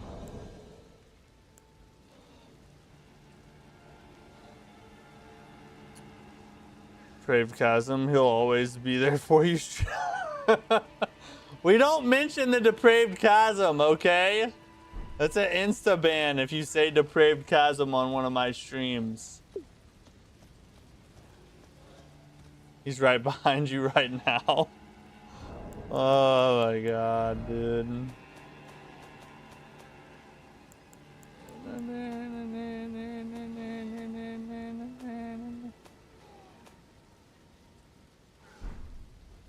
I feel like that's pretty good. Hold on, let me check. I just want to check something real fast. See what we're sitting at right now.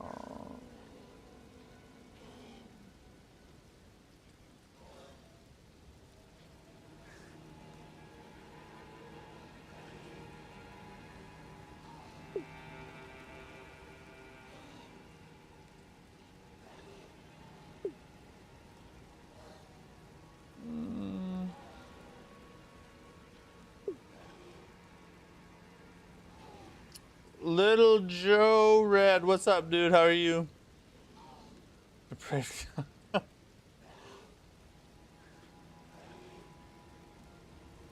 We don't say Depraved Chasm on these streams. This is a safe place. Okay? Depraved Chasm is not talked about here. In fact, we don't even say that word. It's a bad word. You get a spanking for that.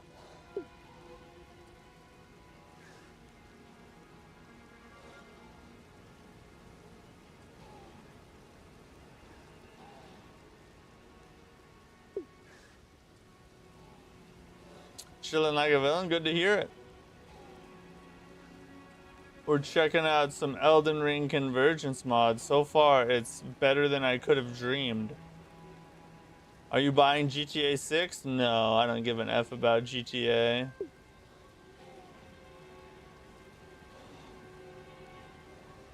Not my cup of tea at all. In the slightest.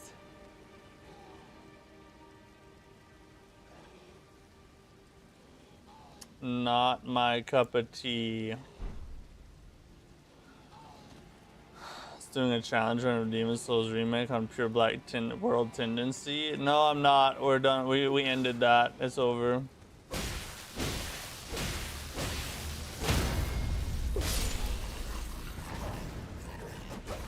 Oh, why is it getting so choppy? Why are we chopping up right now? Oh yeah, I get some. Can you still play multiplayer with these mods? I think so. Yeah, you can, because you still have all the fingers and stuff to do it in game, so yeah, still multiplayable. Oh my god, why? Why is it like this? You're a Souls fanboy? Well, you're in good company then.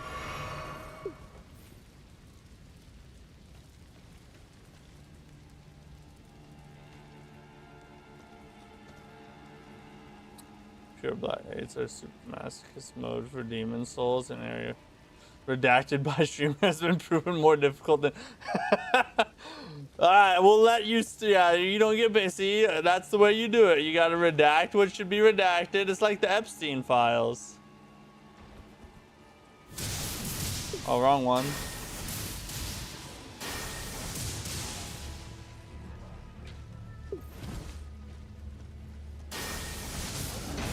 Oh, he jumped over it. That's insane. Why is our frame rate going crazy, bro?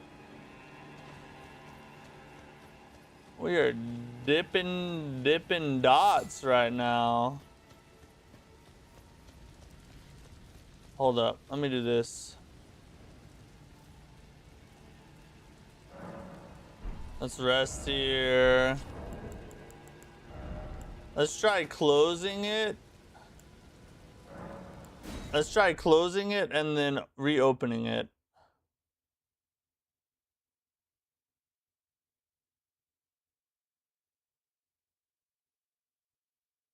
And see if maybe that fixes it. Because it's getting pretty dang choppy right there. Pretty dang choppy. Hold up, right here.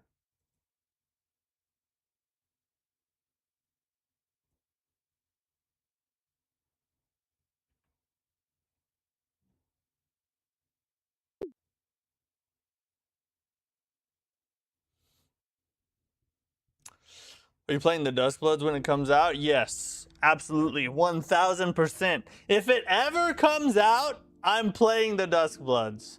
And I don't care what the haters have to say about it. I'm a Miyazaki fan through and through.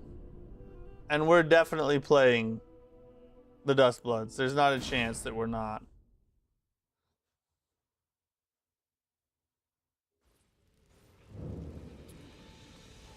All right, we're back. See if it gets any smoother.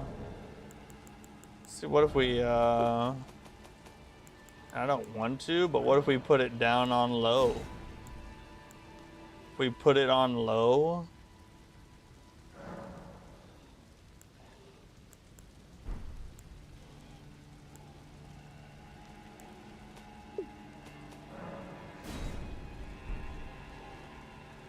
Is that gonna help us out at all? Do you have a Switch 2? I do. I have the Switch 2 ready to go. Very excited for the Duskbloods? Me too. I don't understand why so many people hate on it. It's gonna be peak. Just let the man cook.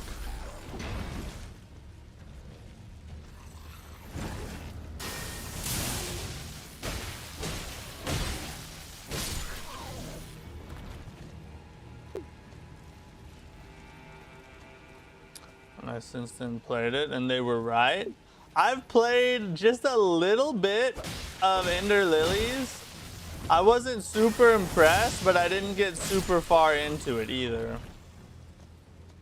1000% playing Booty Bloods. I can't wait for it. And I've been hyped since last year. Exactly. Yeah, that's exactly how I feel. you can't look Miyazaki at his, you can't look at Miyazaki, see his body of work, realize that he's been cooking this game longer than any other game he's ever developed, and then think to yourself that this game is going to be anything other than absolute peak. So I think the haters are going to be proved wrong yet again. The Dustblood is going to end up being amazing, and I'm going to drink in every last drop of it. How expensive all the other consoles are. Now that's true. At first I was like, man, this is pretty expensive for a console that is oh my god, I freaking hate this enemy's delay attacks. When I first bought the Switch 2, I was like, god dang, this is pretty expensive for like a you know, a console that is not like, you know, top tier, super, you know, like really good graphics and like a lot of power in the console and all that. But now seeing all the price hikes and everything going up, PC components going up, PlayStation Pro and base console have had price hikes. Xbox just got some more price hikes on their consoles. Now the Switch 2 has become a pretty dang good value. I'm not gonna lie.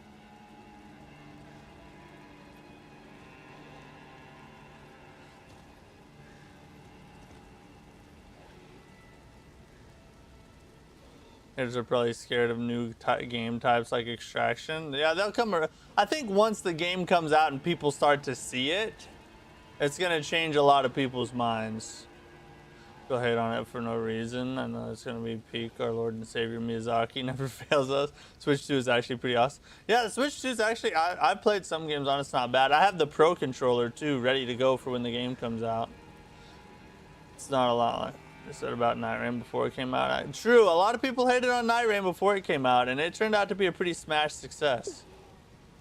Not a hater, but he is due. He is due for a flop? I mean, he never has a flop. That's the thing. Like, he's been due for a flop for like 4 games now, and it just never happens. The dude he physically cannot create a flop. I don't think it's possible. It'd be like trying to friggin', you know, have diarrhea out your rib cage. It just don't work, you know what I mean? That's a really weird example, but you get the point. And all games are now at least $70. Yeah, true, the games on Switch 2 are also, you know, that $80 price tag is starting to look more normal, which is sad. Wesley, what's up, dude? How are you? Switch 2 is like 300? No. Switch 2 is like 600, I think. 550 or 600. Wanted to ask you a question. What is faith to you? How would you define being Christian? Define being Christian? That's a big question. So, well, that's actually 2 questions, I guess. Well, faith is the it's the I'm trying to remember the words to the specific verse. It's the for one, I don't think faith is the absence of evidence. A lot of people are like, you got to take something on faith. That means you have no proof. That's not true. It just means you don't have all the answers. You can have a decent amount of evidence that points in a direction and then have faith that that is the right direction, even though you don't know 100% that it is. So I don't think being a Christian is about just blindly following something just because, and you have to just have faith that it's true. You should examine the evidence, and you should actually know why you believe what you believe, not just in Christianity, but in all of life. You need to know why and you need to be able to defend what you believe and understand your position and learn the counter arguments against your position. Don't just focus on what you think and what you've heard or what the pastor told you or what your parents told you. You need to learn and examine things for yourself. But what it means to be a Christian is, number 1, you have to have faith. Number 2, you have to actually follow Christ. That's the part that people get wrong. You can believe in Jesus and be the worst, like furthest from a Christian type of thing that has ever existed, right?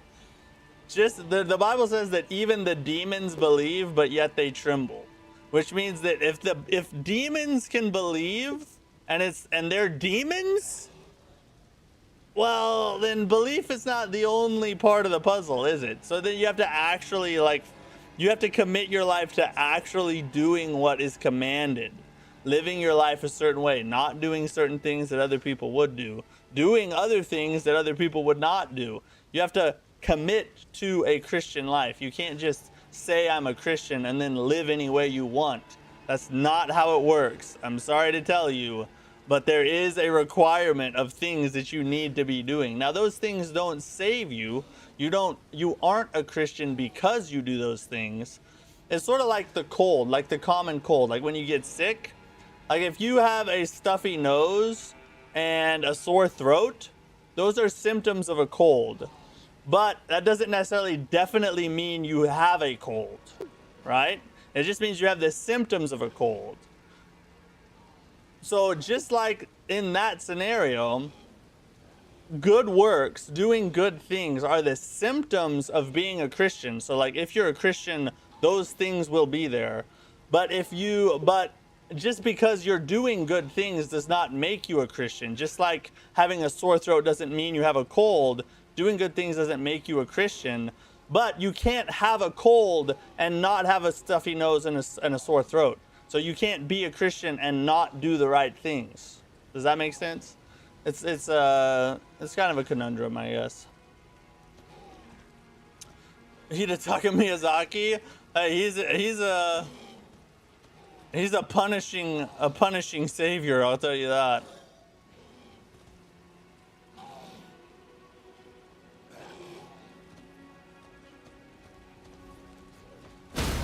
Oh, Jesus. Speaking of the Lord and Savior, dude needs to come help this guy because I'm about to F him up. Here we go. Ha, ha.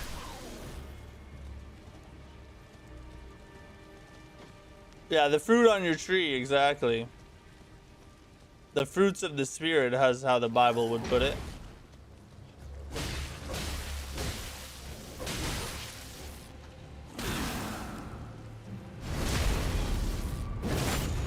Would be awesome and terrible at the same time. I still wanted a Night Rain though. Proximity Mike and Night Rain would actually be sick. If you could have like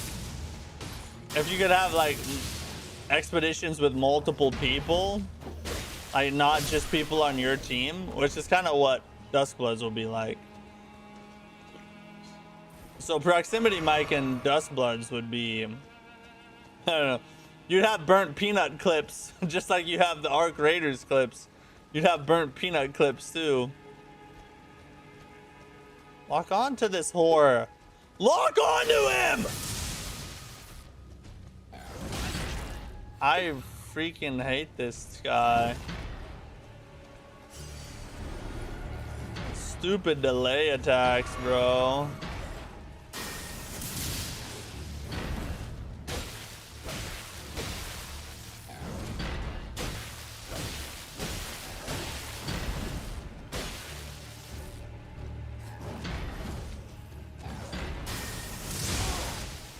Come on. Chill out, bro.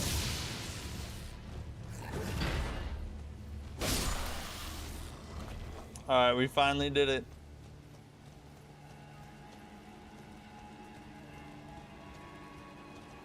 What would you rather have? Bloodborne 2 or Sekiro 2? Bloodborne 2. I would rather have a Bloodborne 2. But that's only because I like the setting and atmosphere of Bloodborne better than Sekiro. Sekiro 2 would be so goated though. I would love Sekiro 2. I'm upset that From Software never gave us a DLC or anything for that game.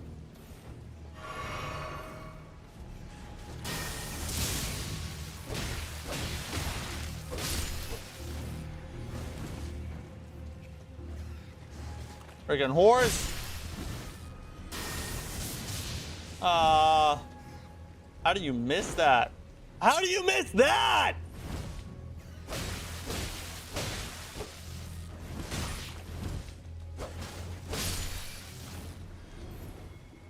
They gave each enemy a way to get out of a chain attacks. Oh, you gotta be.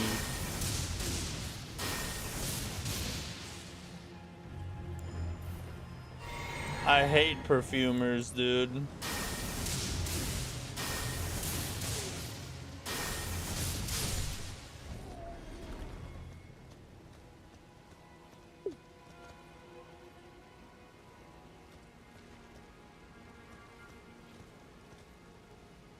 So,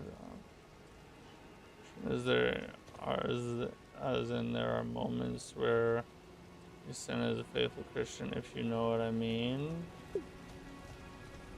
Yeah, I think every Christian goes through stints of time, or sometimes long periods of time, where you don't feel like you're living up to what you should be. But I mean, that is sort of the whole point of what Jesus did, is he paid the price so you didn't have to. So in the times when you do suck as a Christian, it is the comfort is that that price has already been paid. Hey,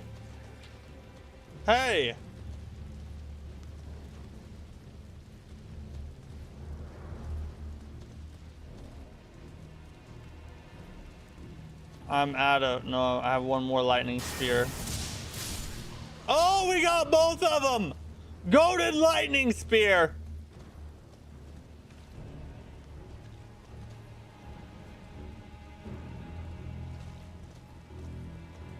All my life I was trying to be a perfect Christian, but I was not quite there. You're never gonna be there, bro. You'll never be perfect. It's just never gonna happen. Oh my god.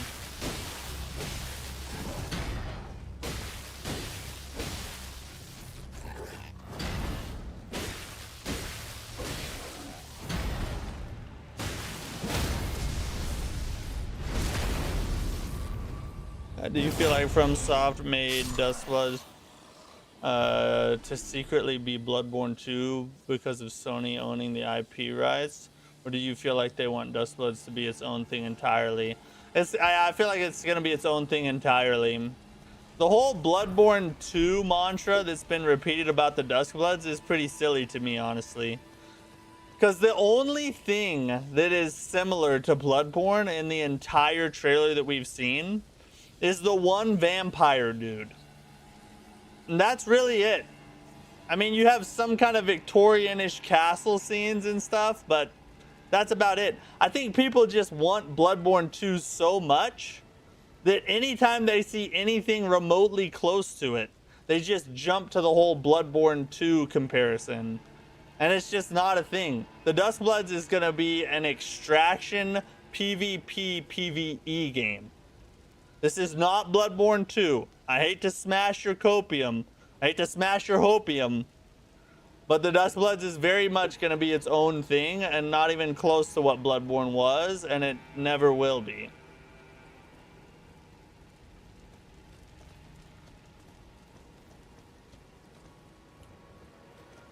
Was it hard to get this mod running? No, it was super easy to install. It is being a little choppy right now, though. Are you gonna play Phantom Blade Zero? Hopefully they give us a hard mode that compares to a Souls-like. Yes, I'm gonna play friggin' Phantom Blade Zero so hard it might have a child. That's how hard I'm gonna play it. Have you played the first Berserker Kazan? Yep, I have. I did my whole first playthrough is live on my channel. I live streamed my entire first playthrough. All right, perfumer lady, come on.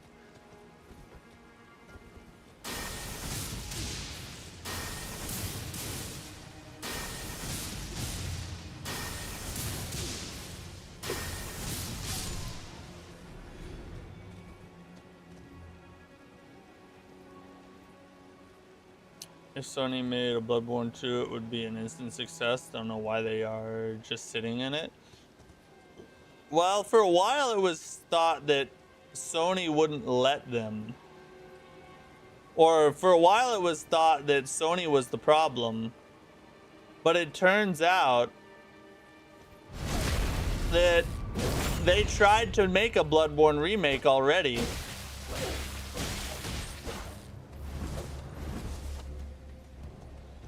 And From Software shut it down.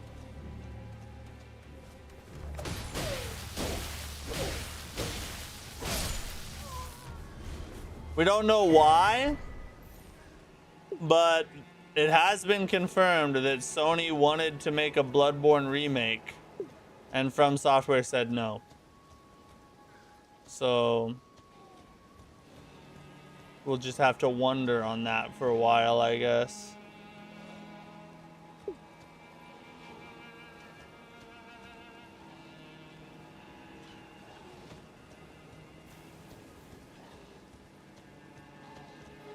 Take 10 streams because there's a lot of gank in this mod. You think I should just run forward? EGN, what's up, dude?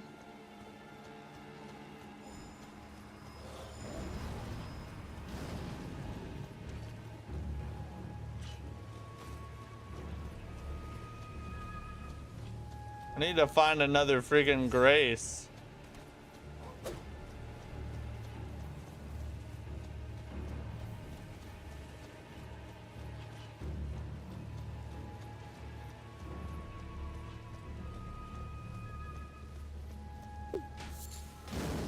Holy God.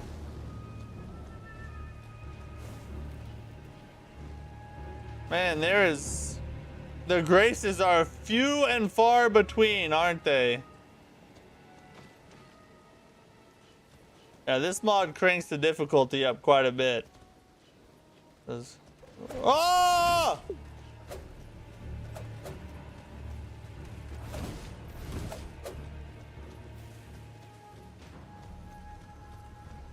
Holy.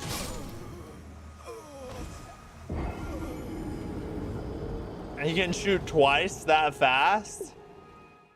You can shoot twice that fast, huh? Wow. I'm stuck in a place. Any guesses? Is it in a game or in the real world? V8 Gamer, thanks for the sub. Appreciate you, dude. The Grace is far from here? Oh, there's a shortcut nearby. Well, too late now. We are DED dead.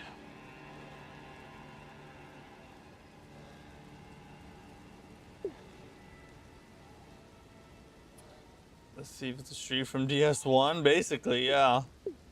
Do we need at least one more From Soft game with that Bloodborne setting atmosphere? Have it on all platforms? It could happen. It could happen. We'll see. We'll see what they announce next. I'm interested to see what that'll be. In a game? You're stuck in real life too? Oh, so both. In the game, let me see. What game are you playing? How do I download the mod? So you have to have a Nexus mod subscription. So if you Google Nexus mod, it's like $8 or $9 a month or something like that. I don't know. It's pretty cheap. And you have to sign up for Nexus mods, and then you can go on there and just type in Elden Ring the Convergence, and you just download it and install it, and boom, you can play it. But you do have to have Elden Ring and the Shadow of the Erdtree DLC. You have to have both in order to be able to play the mod. Okay, so this gate I can open from the other side, okay. My reasoning for being faithful is because it's just, look at the world and universe so systematically designed in such an intricate way, which made me come to the conclusion that God is real. Yeah, so that is the argument from intelligent design and irreducible complexity. And those are pretty solid arguments for why there is a God, yes.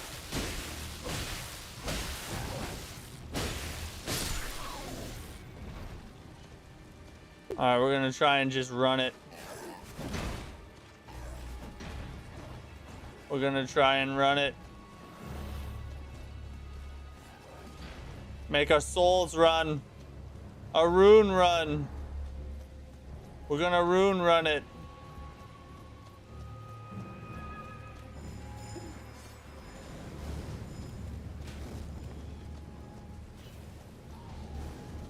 Rune run, rune run, rune run. Let's go. Holy. Kind of forgot about that dude in the tunnel, I'm not gonna lie.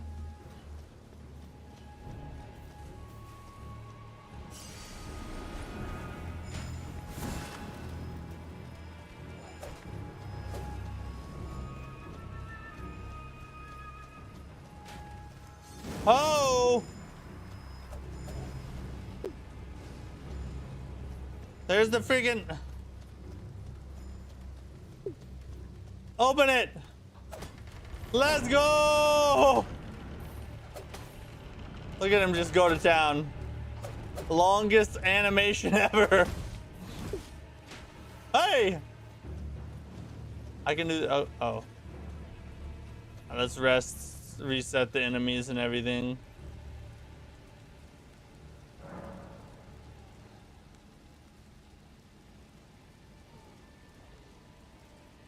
Oh, I didn't know you could download it without a subscription. That's cool. I thought you had to have a subscription.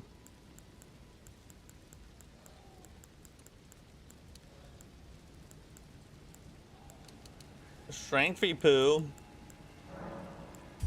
Finally, we're able to level up a little bit.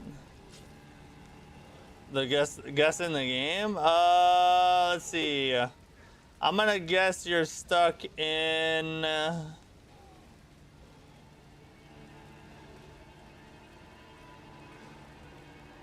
Constance. Is that the game? Are you playing Constance? Demon of baby oil, fight win. I think you have to get killed and taken to prison. Like, you know, like in Bloodborne, when you die by the bag dudes and they take you to prison, that's where you fight Diddy, the demon oil, demon of baby oil. That's where you fight him. My internet is sucky, but it usually only takes me 15 minutes to download an overhaul mod like that. That's interesting. Yeah, I did not know. That is probably the most perfect Christian. No, I'm one of the worst, probably. Honestly, no. That is absolutely not true at all. Lords of the Fallen getting delayed bums me out, man. I still don't get why they did it. They did it to enhance the quality of the game. So, yeah,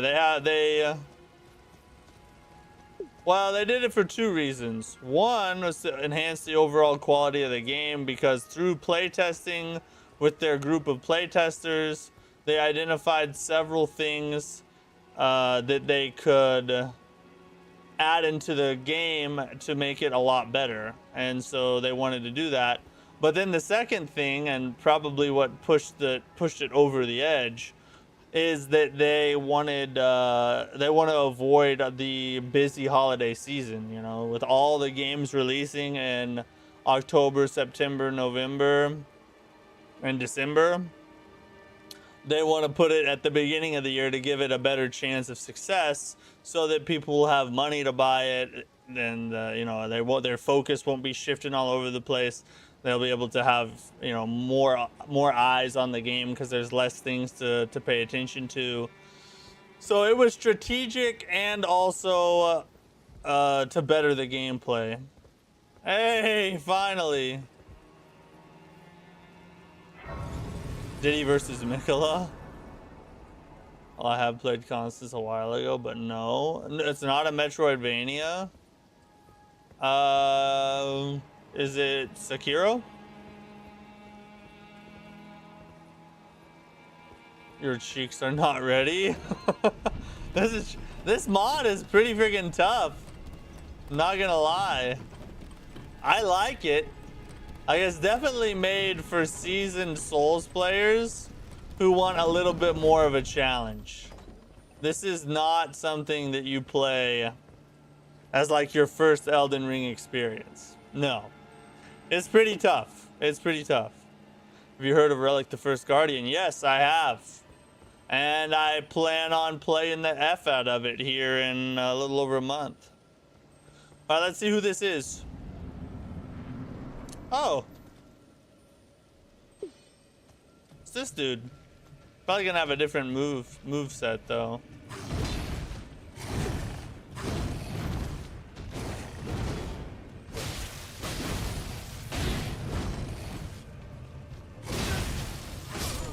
Okay. He does have a little bit of a different move set. Yeah, things are different.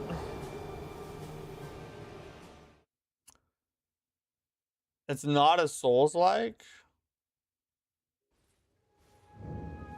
Yeah, the Relic is a Souls-like. Yeah, I'm excited for it. Is it? Are you playing?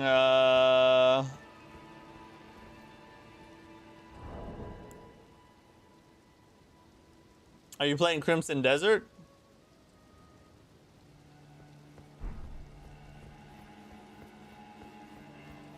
Oh, terrible Souls etiquette. I should have sent this back down. What am I doing?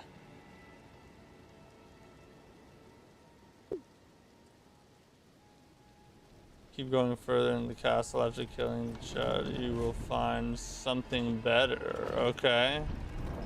So far I haven't... Well, I do have 2 different weapons. Related to be... 2025. Is it? Oh no, it's not that.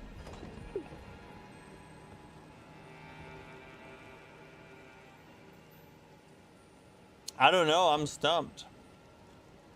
By the looks of it, I think Lords of the Fallen will be a banger. It's gonna, yeah, it's 1000% gonna be a banger. The question is, how much of a banger is it gonna be? We actually have a bunch of Lords of the Fallen news to talk about tonight on the news break.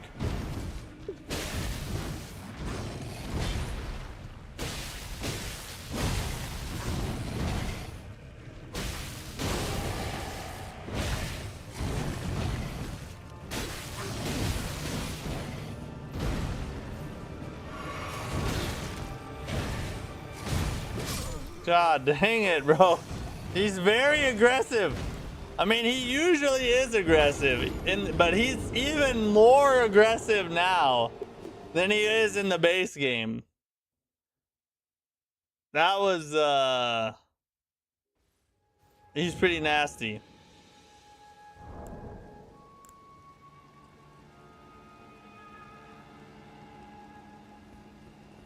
Rookie mistake? Yeah, that kind of, yeah.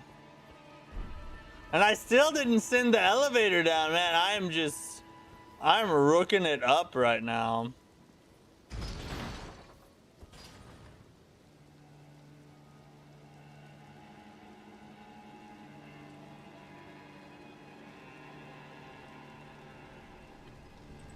In the name of I accept this message.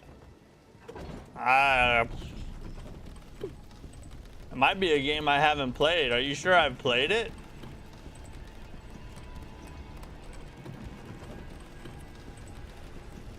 What am I doing?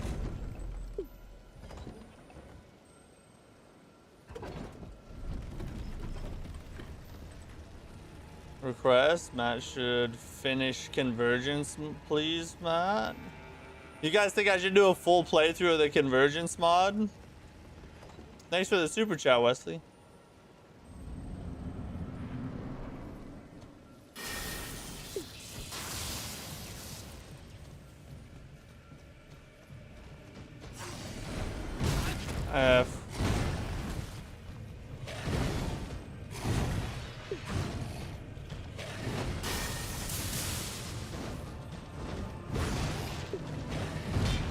Oh!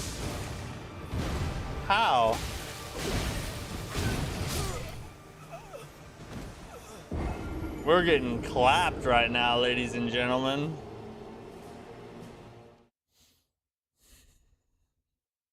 Yeah, you guys think I should? Maybe we'll keep playing it next week. We gotta check out Curse Mark tomorrow because I really want to check that one out. But if you guys want to see it, maybe we'll just continue the Convergence mod after this week and just do till the relic comes out.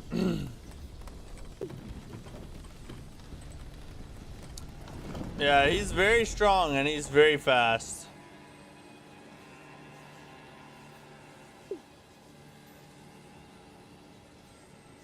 The Game Awards 2012. Oh, are you talking about Expedition 33?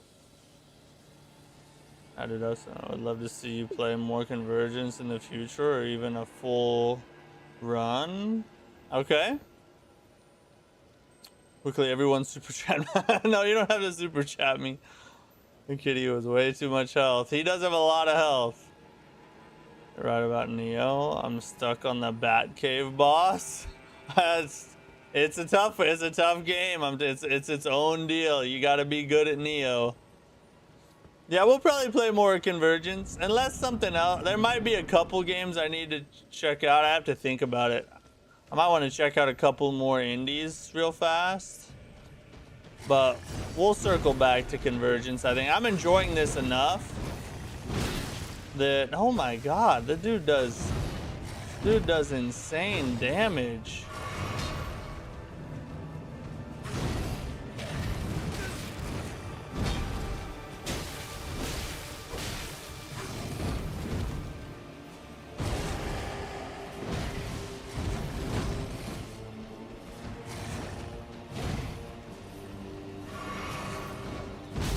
God dang it. That's faster than I remember.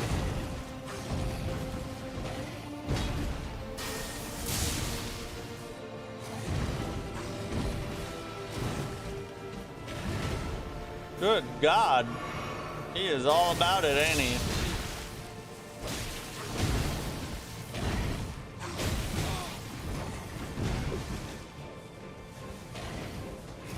Cameras everywhere.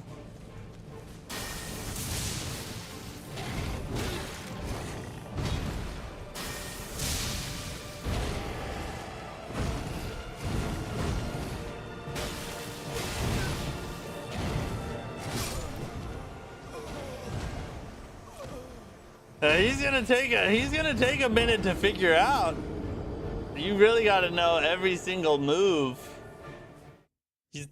Dude's crazy. He's a little sweaty. Just a little sweaty, I think.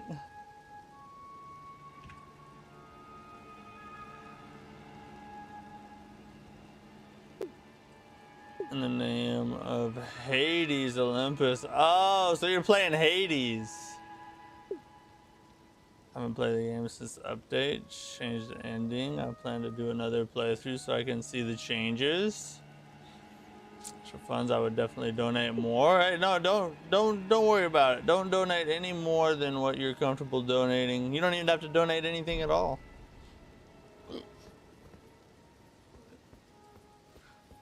You haven't even played the base game yet? I would definitely start with the base game before you try to play this. 100%. They were very different from the final version. Oh, so you've been playing Convergence for a long time then. I didn't even know about it for a long time.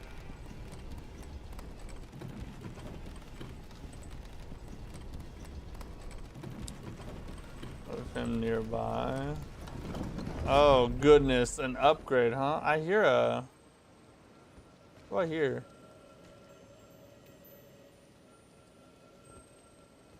Imagine doing a massacre run on this Elden Ring mod. Bro, I've actually considered, like, one day would we ever attempt a massacre run in Elden Ring. that would be like the run to end all runs. It would be like the run that I retire on. Because in order to do it, you would have to kill everything in the entire game, pretty much. And then fight the Elden Beast. I don't even know if that's possible. To massacre the entire game, you would have to kill every single enemy in the entire game and all the bosses, and then take on the final boss and beat the game. I don't know that that's possible, honestly. That's lying. He just wants to keep all the convergence to himself. Like convergence is your first Elden Ring playthrough. Do not do it. Don't listen to Ryan. What's that? A massacre run? A massacre run. We've been doing it. We already did Dark Souls 1. We've been doing Dark Souls 2 here lately. But in each area of the game, so it goes area by area, not the entire game, because those games are more linear, so you can actually do it that way. But you could split Elden Ring into sectors too, like Limgrave, Liurnia, Caelid, and do it that way, I guess. But that's probably how you'd have to do it. But so in each area, you kill every enemy in the entire area plus the boss without dying. So you have to massacre the entire area and kill the boss. That's why it's called a massacre run. Massacre, no, level 1 convergence run while doing open heart surgery. Yeah, that's we'll start that on Monday. Go in, don't tell me what to do. How about that? You know what? Just for that, just because of that, I'm gonna take a bite of my muffin before I go in. How about that? You like that? Huh? You like it? You want me to eat some more? I'm big and tough. Let's do it.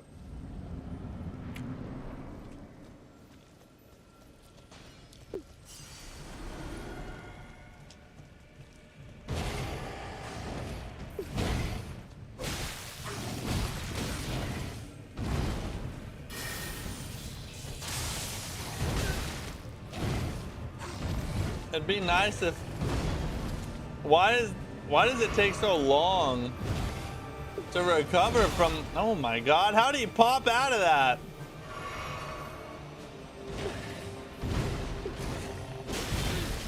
Two in a row? Oh, he almost killed me with the scream.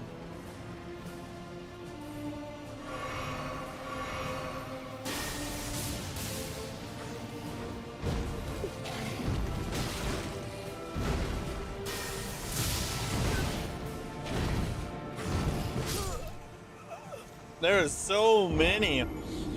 And these spells, god dang, like the spell is over and I feel like it adds more delay after the spell.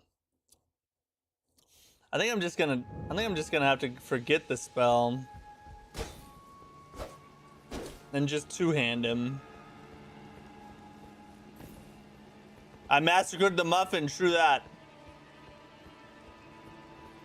That's one thing I am talented at. Oh god, I just dumped the muffin on my lap.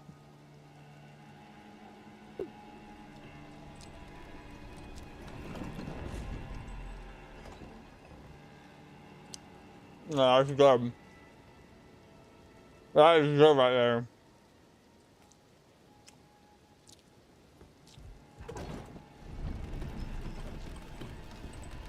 You play Silk Song? Yep. I streamed my whole first playthrough of Silk Song as well. And we did the whole third act. That's all up on the channel there as well. You should massacre run this mod? No, we didn't. We would do that for the rest of our lives. Go massacre it that way. Alright, this is the one. Time to go to work on him. How many runes do we even have? Actually, might not be worth it.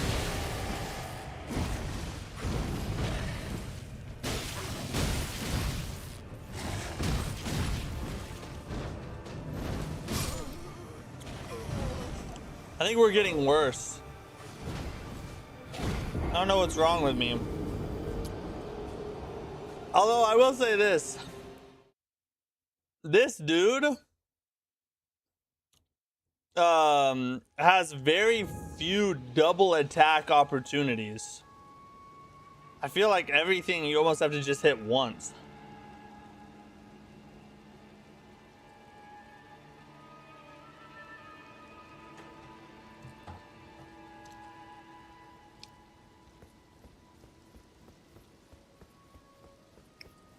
Do you admit you're talented at putting stuff in your mouth?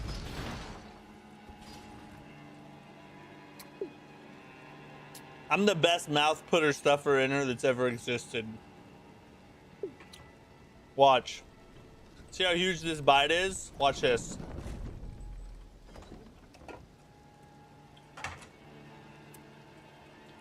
Easy work.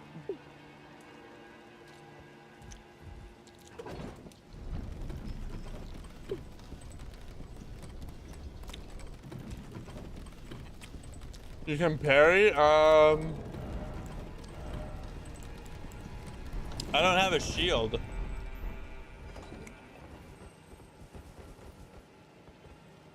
Yeah, I don't have a shield. Yeah, maybe we need to come back. We're not very leveled at all.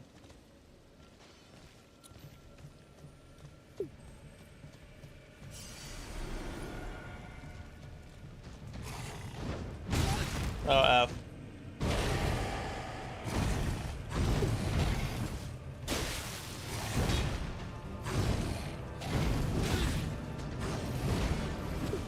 Sweet God.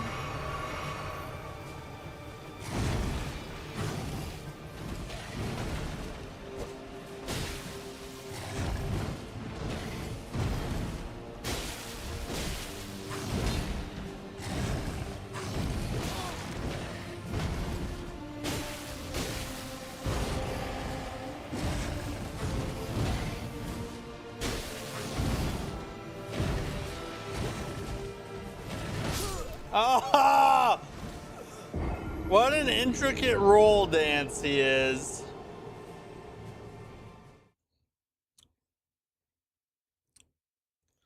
The elevator, I keep forgetting to send it back down.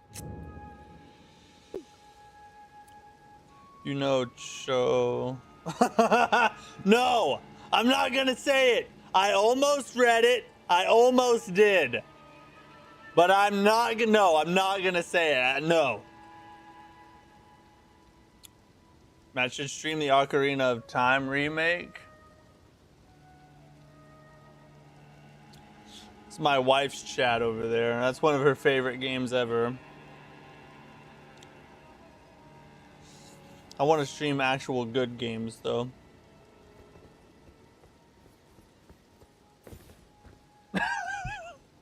Okay, she's very upset. Alright, we'll do one more attempt, then we gotta do the news break. I'd love to just keep playing, but we gotta talk about the news. There's too much news to talk about. We can't skip it.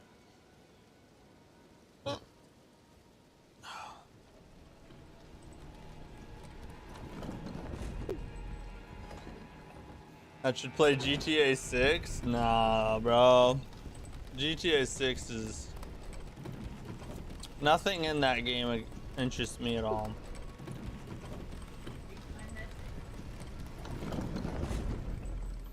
Please, I streamed you Elden Ring? Only like twice. I still did it twice. You only streamed it like twice, though. So? Still did it twice. Yeah. Alright, chat. Alright, chat. Alright. Do you guys think I should stream the Zelda Ocarina of Time remake? Put your opinion in the chat. And don't let her pressure you. Give your honest opinion. You're not interested at all. Yeah, GTA 6 is just... I'm not a GTA fan. I don't care. I don't give two Fs. It's the biggest game ever made. And it's gonna sell like crazy. And I don't give two Fs about it.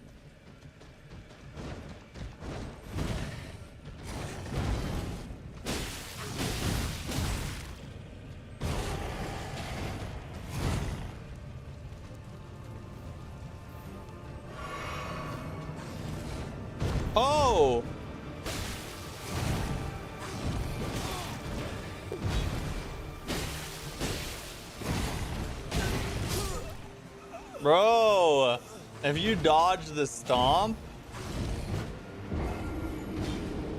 then you get clapped by the double strike.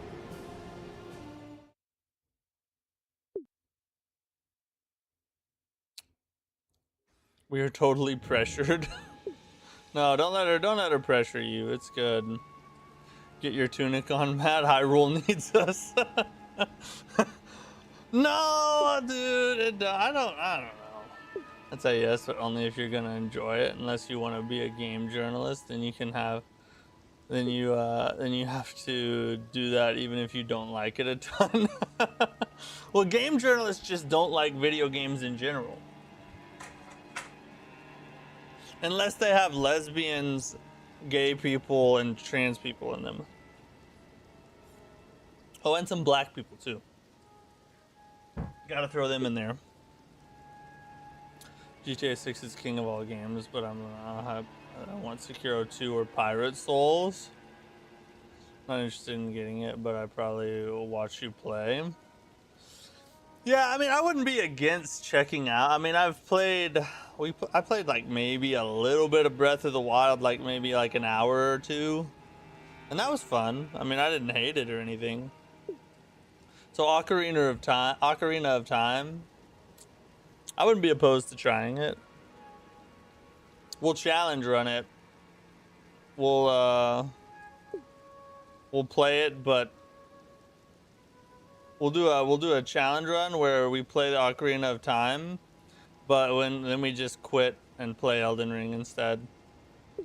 It's called the Elden Ring Zelda run. So yeah. Betray the streamer. Agree with the wife. Before you play Ocarina of Time, we need to see the playthrough of Dark Souls 1 on a TI-84 graphics calculator. Yeah, no, we can do that easy. Yeah.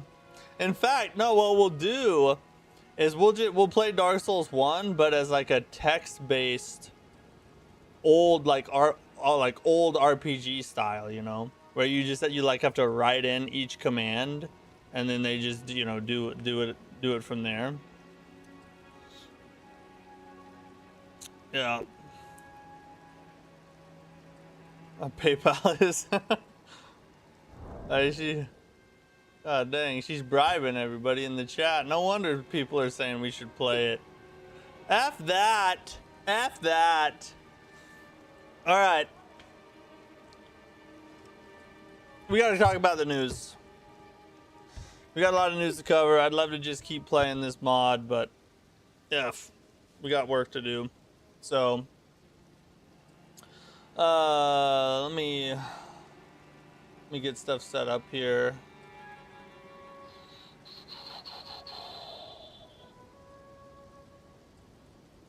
Open that back up.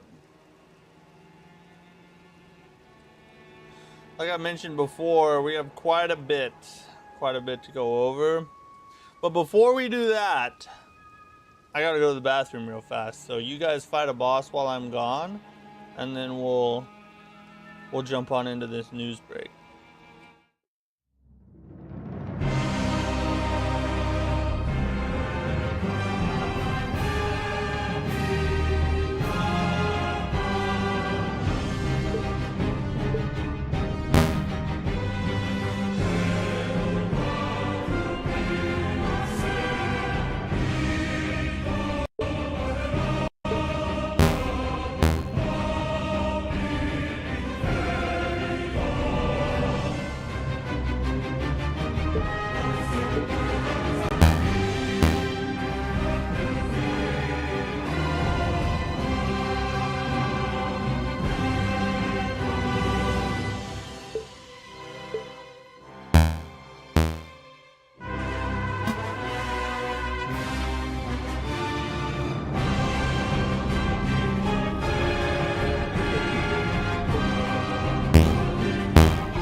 So like I said, a lot of stuff to talk about. We're gonna go over things in order here. We got a video to watch too. It's gonna be a ton of fun. We got Giannis. Yeah, I saw that. What the? He's still going to the Heat, isn't he? Dude, I don't think that really makes the Heat like a championship contender automatically, but it definitely puts them deep in the playoffs, I think. It was a fun watch. I really enjoyed that. My thoughts on the Elden Ring, before we talk about the news here, my overall thoughts on the mod so far. The Elden Ring Convergence mod is... The Elden Ring Convergence mod is peak, bro. Legit, From Software should hire those developers, buy the rights to the mod, and release it as a full-on expansion to the game. That's how freaking good it is. It doesn't feel like you're playing a mod. It feels like you're playing an Elden Ring DLC. That's what's crazy about it. I am beyond impressed by what they did with that. Congrats to them. I was worse than the OG Lords of the Fallen. You guys don't like my janky boss fight? See, this is how I get back at you guys. For every time I get ganked or janked to death and you guys say skill issue and you make fun of me on stream, now I can make fun of you for getting janked to death. Take that.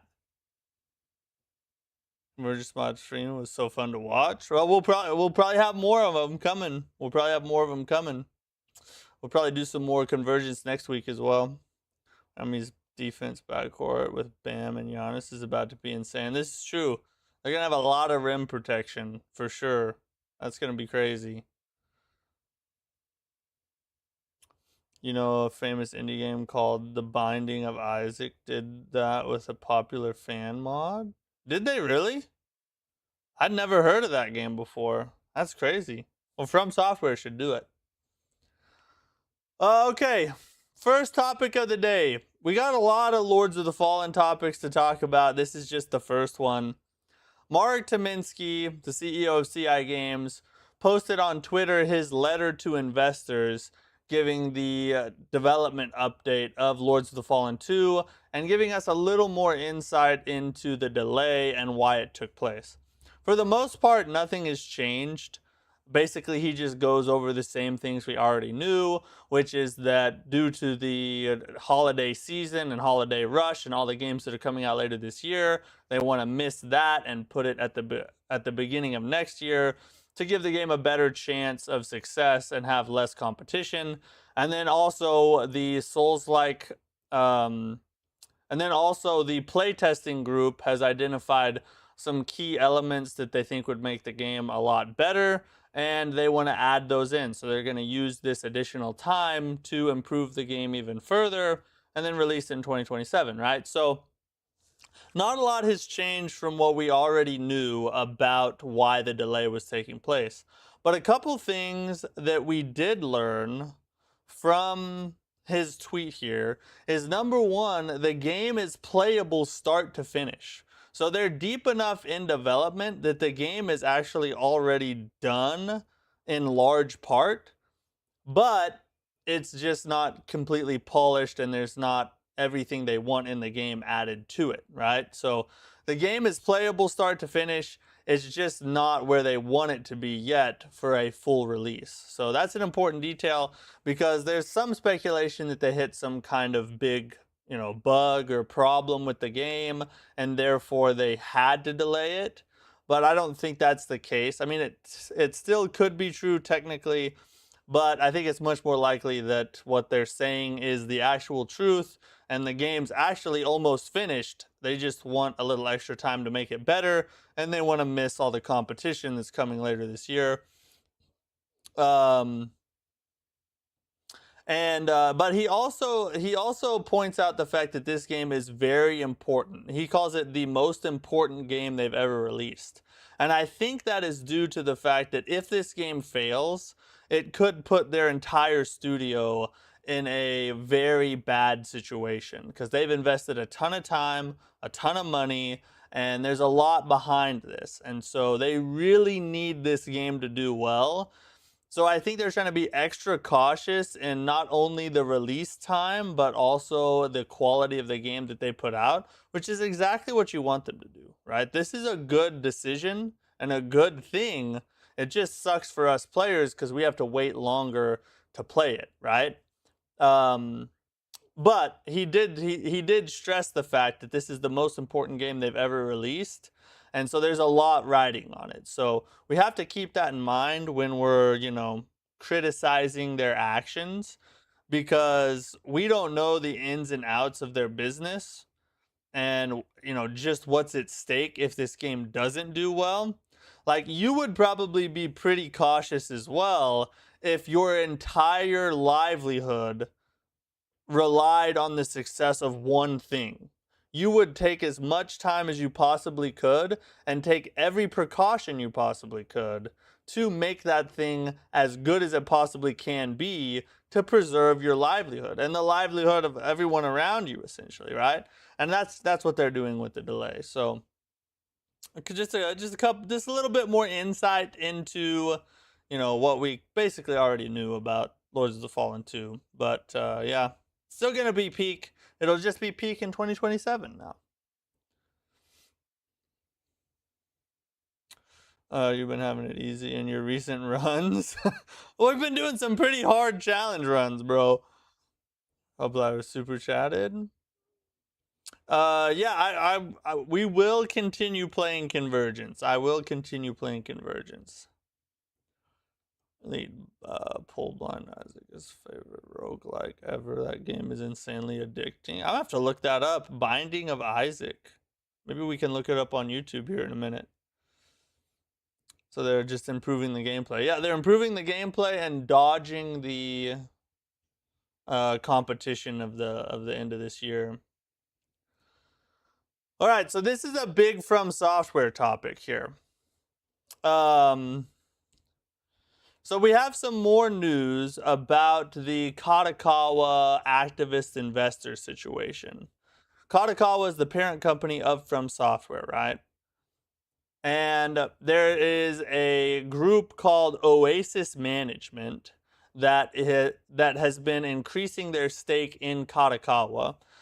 So much so that they are now the #1 stakeholder. They hold the majority stake in Katakawa, and they've been increasingly buying more and more as time has gone on. And what is happening right now is Oasis Management is making a push to oust the CEO of Katakawa and install a new one. And they cite a bunch of different reasons for this. One of them is that they don't agree with the handling that Katakawa has done with From Software's IPs. So one of them is that they disagree with how Katakawa has handled From Software's IPs. That's probably a better way to put it. They think that Elden Ring and many of their other titles, but probably particularly Elden Ring, have a ton of potential that Katakawa is not capitalizing on. Things like, where is Elden Ring 2? Where is Bloodborne 2? Where is Dark Souls 4? Where is Sekiro 2? So Miyazaki, he makes things that he's passionate about, and he's a creative person, and he doesn't always make the sequel that we want him to make, and he rarely ever does, actually. And so because of that, we get all these peak titles, right? Miyazaki pumps out just pure gold all the time. It's just not what most developers would do. Most developers would see a major success and say, okay, we need to make another one of those because people like it and they buy it. Miyazaki doesn't operate that way. He makes a major success and he doesn't care about all the things that most developers care about. He cares about creating the next thing that he's really passionate about making. And because of that, Oasis Management is pointing to the fact that there's a lot of potential left on the board that could be leveraged to increase profits for investors. So that's one thing that they are alleging. And And they recently tried to make a push to oust the CEO and to try and they put out a proposal to push forward some of their ideals and force Katakawa to move more in a profit-centric direction instead of a let Miyazaki cook direction, right? Well, the good news is that that proposal failed, and the proposal by the CEO actually ended up winning. So as of right now, things are looking okay. But like I said, Oasis Management is continuing to purchase more stake in the company, and as things go on, it'll probably get brought up again in the future, and the vote will get tighter and tighter as Oasis Management begins to accrue more and more stake in the company. So although it looks like we dodged a bullet for the time being, it's not good news for the future because this doesn't look like a problem that's going away, right? So um so we just kind of have to keep our fingers crossed and hope that they have a change of heart or somebody swoops in and buys more of the company. But I'll tell you this though. I'll tell you this. Miyazaki is not going to lay down and just pump out slop for these fools, even if they end up, getting their way and Katakawa has to start moving the direction they want them to. I'm telling you right now, Miyazaki will say, "Peace out, bros," and he'll go start his own studio and start making indie games. And I actually think that might be one of the best scenarios because Miyazaki as an indie developer, bro, I could see him making even more peak products as an indie developer. So I don't think that an indie Miyazaki game is anything other than like pure peakness. You know what I'm saying? So yeah, we don't know what's gonna happen with this, but what we do know is that things are okay for now. There's a bit of a rocky future ahead. We have to see what happens. But regardless, I'm not super worried because I know that Miyazaki is just not that kind of creator, and he's gonna continue to produce what he loves, regardless of who he's working for, even if he has to be working for himself, right? So but it still would suck to see From Software fall to the wayside and start doing some dumb stuff. But I will say this though, here's another little angle, and this is maybe not as popular as people, this is maybe not the popular opinion, but let me just paint you a picture real fast. Let's say Miyazaki leaves From Software. From Software starts pumping out a bunch of things related to their existing IPs. So they make Elden Ring 2, they make Dark Souls 4, they make Sekiro 2. They start making all these things and capitalizing on these strong IPs that they know they have an audience for. And Miyazaki leaves and goes and starts making games on his own. So then all of a sudden we're getting more From Software games. Maybe not quite as good as what Miyazaki would make, but a lot of the people that were making them with him would probably still be there. Those that don't leave with him, probably. So we'd still be getting From Software games and titles that we've all been wanting.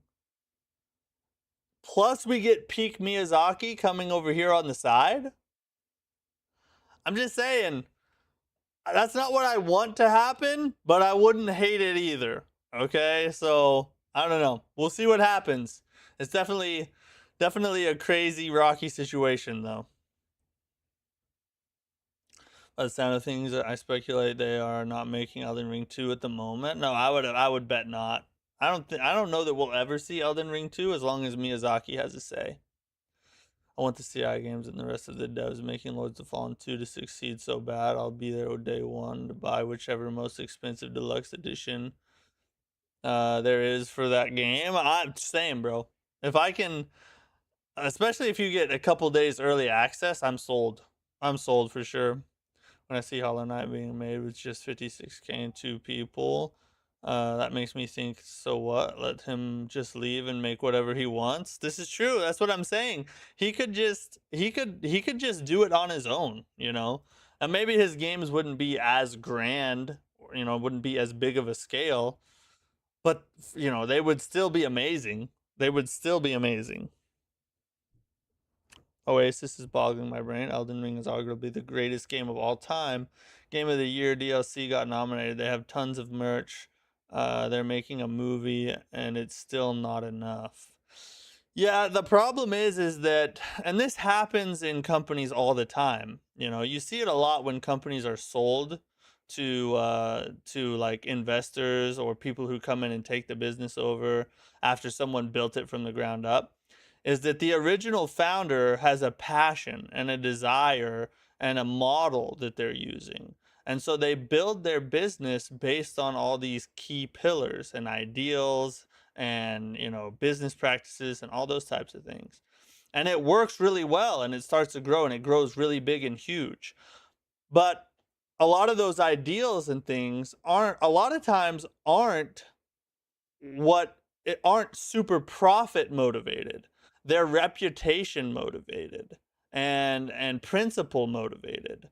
So when an investor comes in, they see those things and they're like, okay, that's cool, but they're not making me money, because the investor doesn't care about the business. They care about their investment in the business and whether they can get a return on that. So what ends up happening is the investor comes in, takes what is a working, healthy model, and then they F it up because they're worried about trying to get their investment back plus some, rather than recognizing the greatness that was already in front of them and just helping it to flourish and continue to grow. And this seems to be what's happening with the Oasis management situation. Anyway, we'll see what happens with that. I'll kind of keep an eye on it. I'm going to try and do some more research into it, and I'll probably put out like a long form video kind of diving into all the deeper details of it and trying to explain it the best I can, because there's more to the story and a lot has happened before this, and I'm sure there'll be more developments soon coming. So I'm going to try and see if I can put a video out on this soon. Sekiro No Defeat, the anime for Sekiro, is not releasing, but a theatrical trailer is releasing tomorrow on YouTube. I don't know exactly what time. Well, this will tell us, at least where I'm at. The time is 5 a.m. tomorrow. So in 5 hours from now, a new trailer for Sekiro No Defeat. This is an anime I'll probably actually watch. I'm not an anime guy. I don't typically watch anime. But a Sekiro anime, that I'll at least try an episode or two out. So I'm gonna watch that trailer too. We might watch it on tomorrow's stream, actually. Maybe I'll save it for that. I feel like it's good if we get more souls consistently. There could be some positives to it, I'm not gonna lie. There could be some positives to it. So, okay, so Xbox is increasing the prices of consoles starting August 4th. Starting August 1st. Series S 512 gigabyte will be $499. Series S 1 terabyte will be $599. Series X 1 terabyte will be $749, and Series X 1 terabyte and with a disk drive will be $749. So yeah, it's basically all the Series S models are going up $100, and then all the Series X models are going up $150. Is essentially how the pricing is working out. Everything is getting more expensive in gaming. We've talked about. I put out a tweet earlier today. I was like, I regret every question I ever asked Grok, because the AI boom is what's contributing to all of this. The component prices are going sky high because of AI. That's essentially the pretty much the entire reason. Some people say, "Oh, tariffs are how." Tariffs had an effect a little bit, but by and large, almost all of it is coming from component prices being increased because AI companies are buying up so many of the components that the supply is short. And when supply goes low, price goes up. That's the law of supply and demand, right? So, and this is not going to stop, apparently. According to Insider Gaming, Xbox expects further price increases in 2027. So it's not even like, we're hitting another price hike and we can look forward to the future or coast it out a little bit. No, it looks like we're just going to keep continuing to climb further and further, which calls into question the next generation of consoles. What the F are we going to do when we get to the next Xbox and PlayStation 6 and Switch 3, and those we could be looking at, by the time that rolls around, we could be looking at 12, 13, $1,400 consoles. It's just not going to be sustainable. There has to be a crash at some point in the future, I would say. But that's really going to suck because it's going to cause a ripple effect across the entire industry. It's going to affect games, game developers, consoles, publishers, all of it. It's going to be a bad ordeal. So things are not looking good in gamedom, my friends. Not looking good at all. Really hope to see you showing up in 5 years. I really think you have what it takes to build a legit community. Hey, thanks, bud. Wow, for an abusive bachelor, you're not very abusive. You really need to work on your abuse. But I appreciate that. I don't plan on stopping. I mean, I've kind of committed to the grind on this, so we're going to try and grind it out and turn this channel into something, you know what I mean? What are your thoughts on the Steam machine? It's way weaker than my mid-range PC. Yeah, it's really not, it's not a good investment at all. Now, I'm actually I'll have a short out about this tomorrow, but I talked about it yeah, on Tuesday's stream. The Steam machine, its prices suck, all right? I don't like that it costs that much. But the ideology and the reasons that Steam went ahead and priced it at that was are very solid, and it's actually a good way to run their business, I think. The problem is that it's just a lot of money, and I think that the machine is not going to sell very well because there's not enough upside to the purchase. It's not powerful enough to justify the price. It's not convenient enough to justify spending that much more when you could just buy a console anyway for cheaper, for hundreds of dollars less, right? So I think it's gonna flop pretty hard, honestly. I don't think it'll perform very well at all. I saw that this morning as Xbox being my main way I game. I'm heartbroken, but not unexpected. It's just pushing me to build my PC as soon as possible so I can play some Steam games and Xbox games on Windows. Yeah, I mean at this point, the higher consoles are climbing. At this point, it makes sense to start investing in a PC. It makes sense if you're gonna be, you know, a fairly hardcore gamer, you may as well start investing in a PC unless you just really want to stick with a certain platform. But I wouldn't do Xbox. Xbox is a burning ship, currently sinking. And I don't know that we'll even have an Xbox in 5 years. We'll see. They never made money on hardware. It's just logistics. True, yeah. Just sucks that the gaming is starting to become an expensive hobby when it used to be so much more accessible. Definitely gonna look at building a PC. Yeah, I would definitely recommend. That's why I've been investing in my PC here recently. I upgraded the RAM a couple months ago. I just put a new processor in it a couple days ago. I'm gonna do the graphics card next, although that one's gonna be the suckiest one because the prices on those are so friggin' high.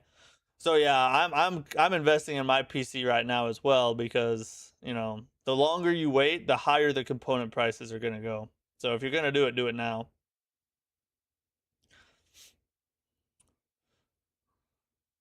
I've been watching you for about a year. I changed my name. Oh, you changed your name? Okay. All right, that makes sense. That makes sense. Yeah. Thanks for watching me for a year though. That's awesome. Feel like it's not Steam's fault for price. No, it's really not Steam's fault. It's really just the economic climate that they're in. That's really the big problem. Okay, more Lords of the Fallen stuff to talk about here. The CEO of CI Games has confirmed that they will not be at Gamescom this year. So there will be no Lords of the Fallen 2 showing at Gamescom. They said that the ROI just doesn't make sense for them. It makes much more sense for them to take the money they would spend on getting the trailer out in Gamescom and spend that money on the actual game instead and developing it and getting it ready for the 2027 launch. So if you're hoping to see him at Gamescom, you're not going to see him there, but that's okay. Right? Right, guys? We don't need to see him anyway, right? Oh god, they keep breaking my heart, but at the same time, you know, even if they were going to be at Gamescom, they've already delayed the game, so it doesn't make a ton of sense for them to just show us another gameplay trailer, right? I mean, it wouldn't really matter. But yeah, no Gamescom, sad news.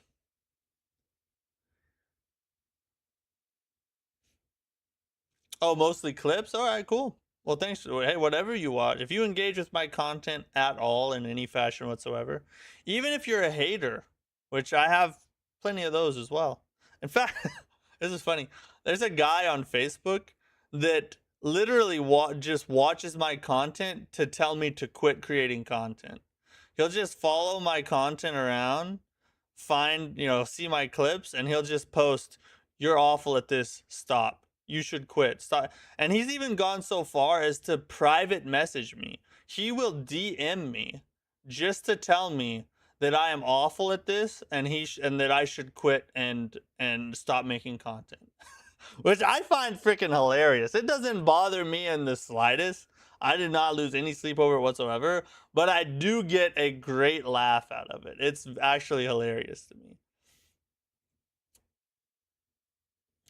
I need a new CPU. My graphics card is too fast. It's current gen mid-range GPU, and my CPU can't keep up. Oh, yeah? Well, at least CPU is a little bit less expensive. What other platforms are you streaming from? I stream on YouTube and Rumble mostly. Every now and then I'll stream on Kick too, but mostly I just do YouTube and Rumble. My brother gifted me this old PC case tower that came with a motherboard and graphics card. What part should I look into getting ASAP in terms of get it before the price goes up? It came with a motherboard and graphics card. It depends on what motherboard and graphics card it has in it. And I somewhat wait to get while I rebuild this thing. Well, RAM prices are going up probably the fastest, I would say. So I would probably start with the RAM and then probably get the GPU next because that's gonna be your most expensive item. And if you go ahead and get that out of the way, you won't have to spend quite as much later on. That's what I would do, is get RAM first and then go for the big spend on the GPU. Okay. Positive Lords of the Fallen 2 news here. A rare thing, I know, but we finally got some positive Lords of the Fallen 2 news.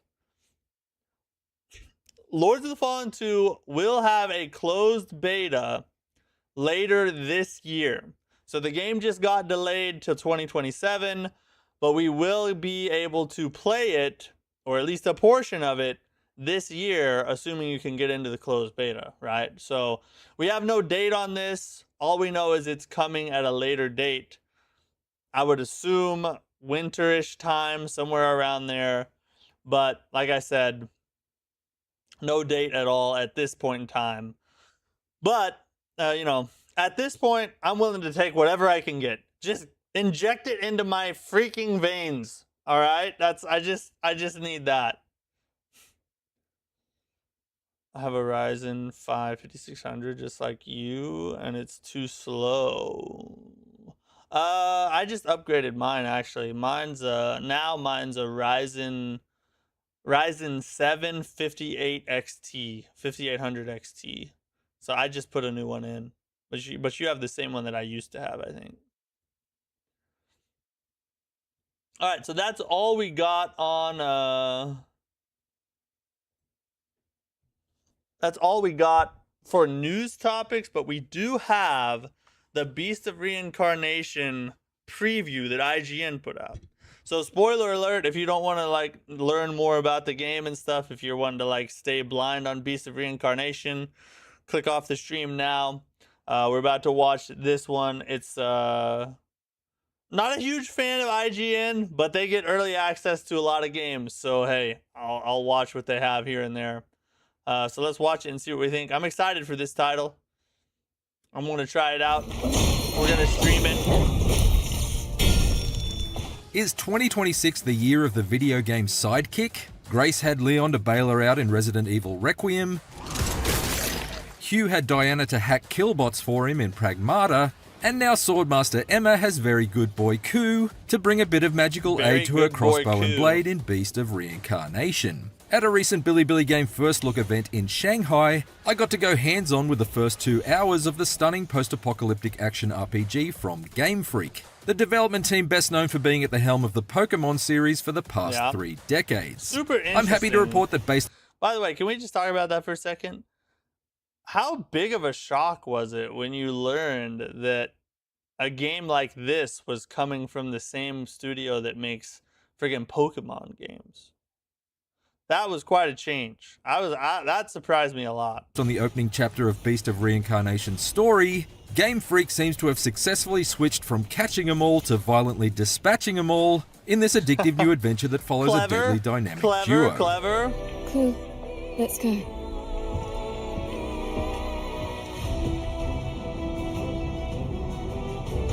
Beast of Reincarnation hooked me from minute 1. Its story opens smack bang in the middle of a war zone and wastes little time in introducing the core combat concepts.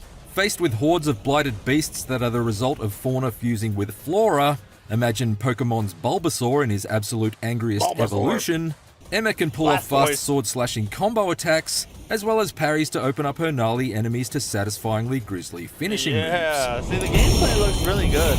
It's got parry.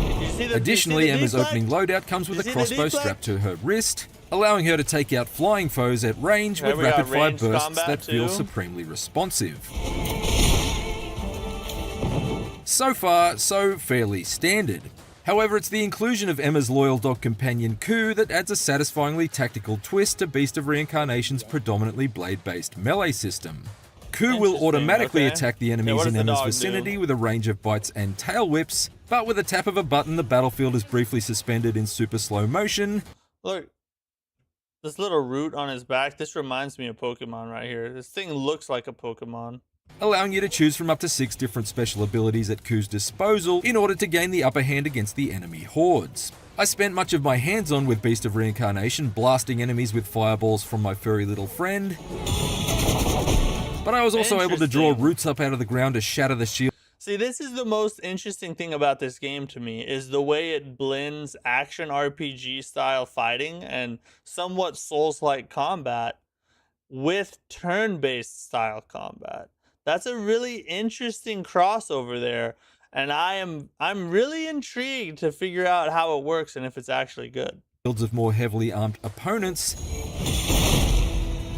and even tangle around the ankles of some of the bigger beasts I faced, binding them to the spot and allowing me to sneak in a few sword strikes with Emma's katana while the monster struggled to be free.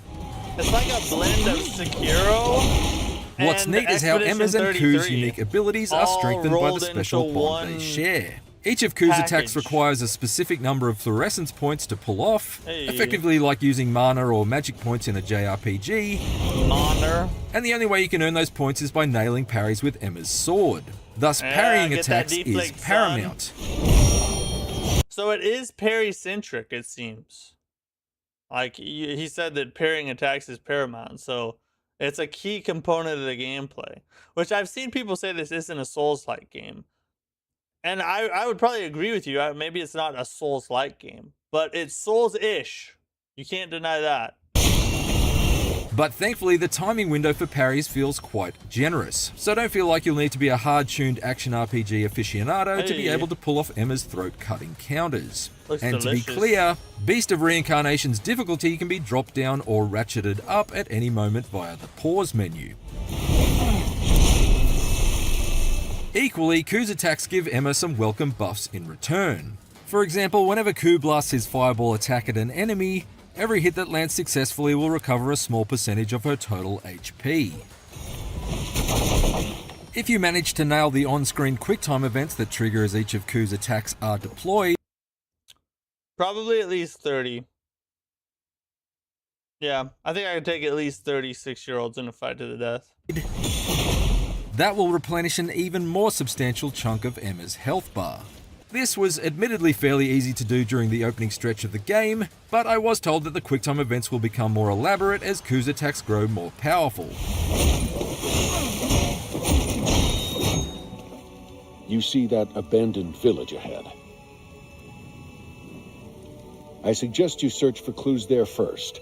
Once I'd battled through the action-packed but ultimately It's kinda linear some weak opening voice stretch, acting, to be Emma and honest. Ku were unleashed into Beast of Reincarnation's post-apocalyptic slice of Japan. To be clear, there isn't an open world to explore here. However, Beast of Reincarnation's story is set across multiple quarantine zones, each a sprawling sandbox packed with secrets to find, a variety of enemies to encounter both monstrous and mechanical, and a single major boss beast to track down and eliminate. A boss beast.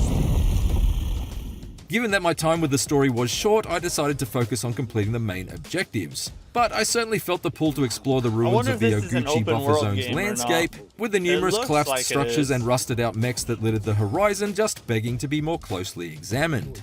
Actually, maneuvering your way around the wilds of Beast of Reincarnation is a consistent blast. In what might be the best use of a video game heroine's hairdo since Bayonetta's magical mane was first let loose from her ponytail, Emma can use her hair in a number of interesting ways to find new okay. paths through her surroundings. Her fabulous hair's a follicles grapple bind together hook. to form solid vines that can whip her to distant ledges like a grappling hook.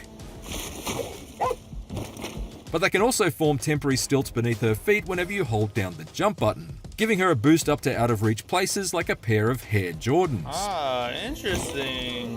However, my favourite use of Emma's tricked out tresses is her ability to form log-like platforms in front of her by holding down the right trigger.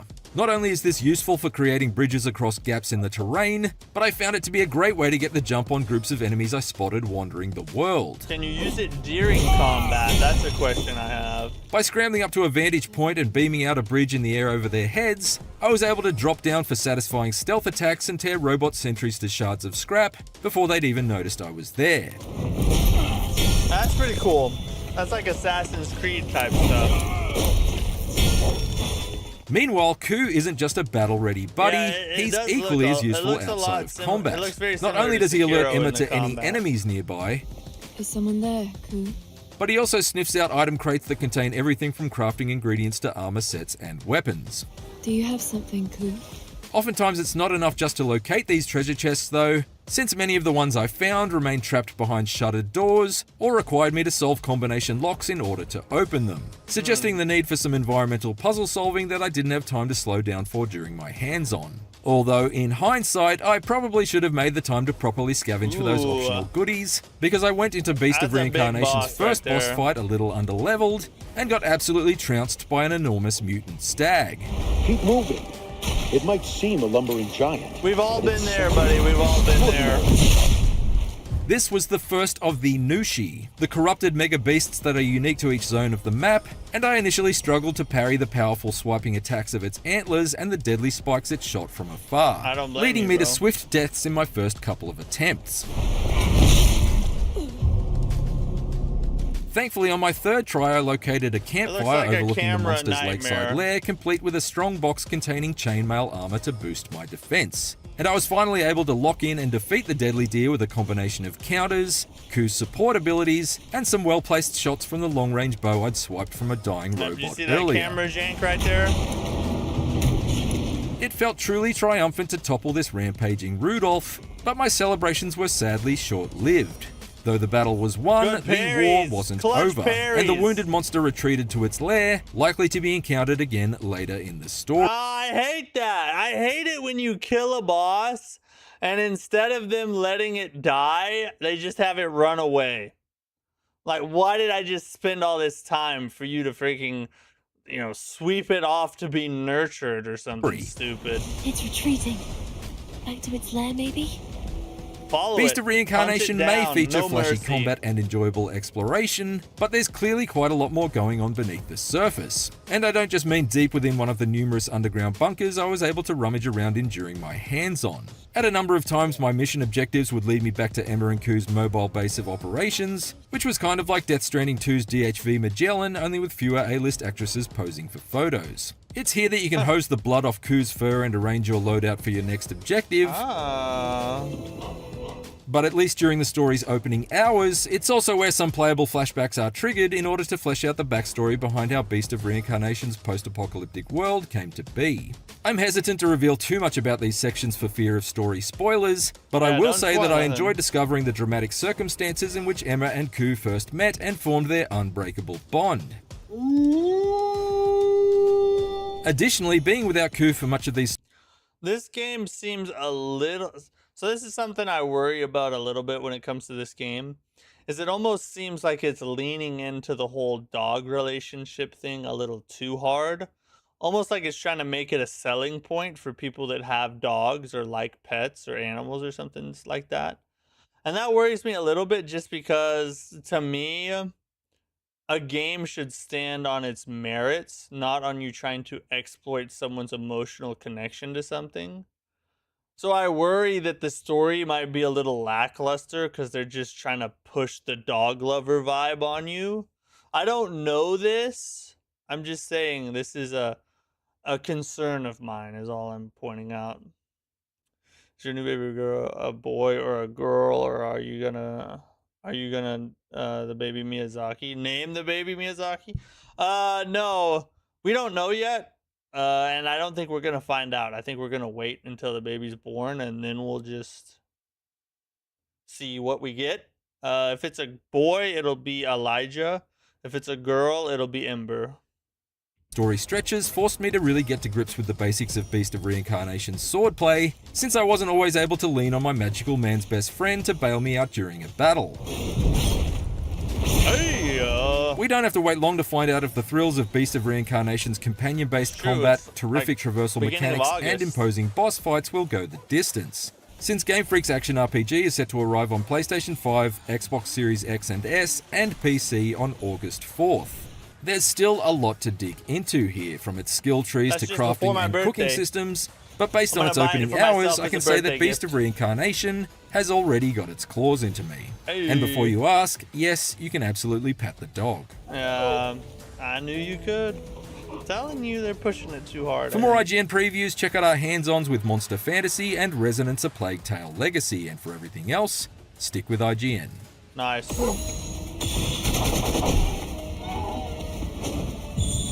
Yeah, kill that deer. Get us some antlers. Oh, PETA's gonna have a field day with this game. Nice berry.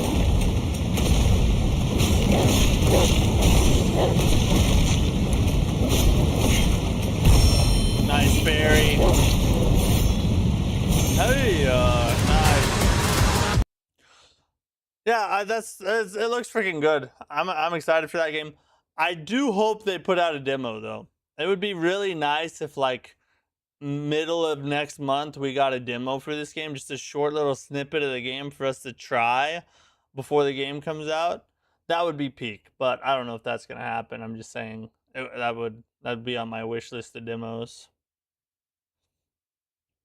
You already chose the name. We did, yeah, we chose the name, yeah. All right, guys, that's all we got for tonight. I really appreciate you guys hanging out with me. Had a good time in the Convergence mod. We will play some more of it next week as well. When is it coming out? That game is coming out August 4th, 2026. So a little over a month from now. We will be, yeah, like I said, we will be playing some more Convergence mod next week. For the time being, tomorrow we're going to play Curse Mark. And it's a roguelike, Souls-like combo, top-down kind of pixel art game. Should be pretty fun. I'm excited to try it out.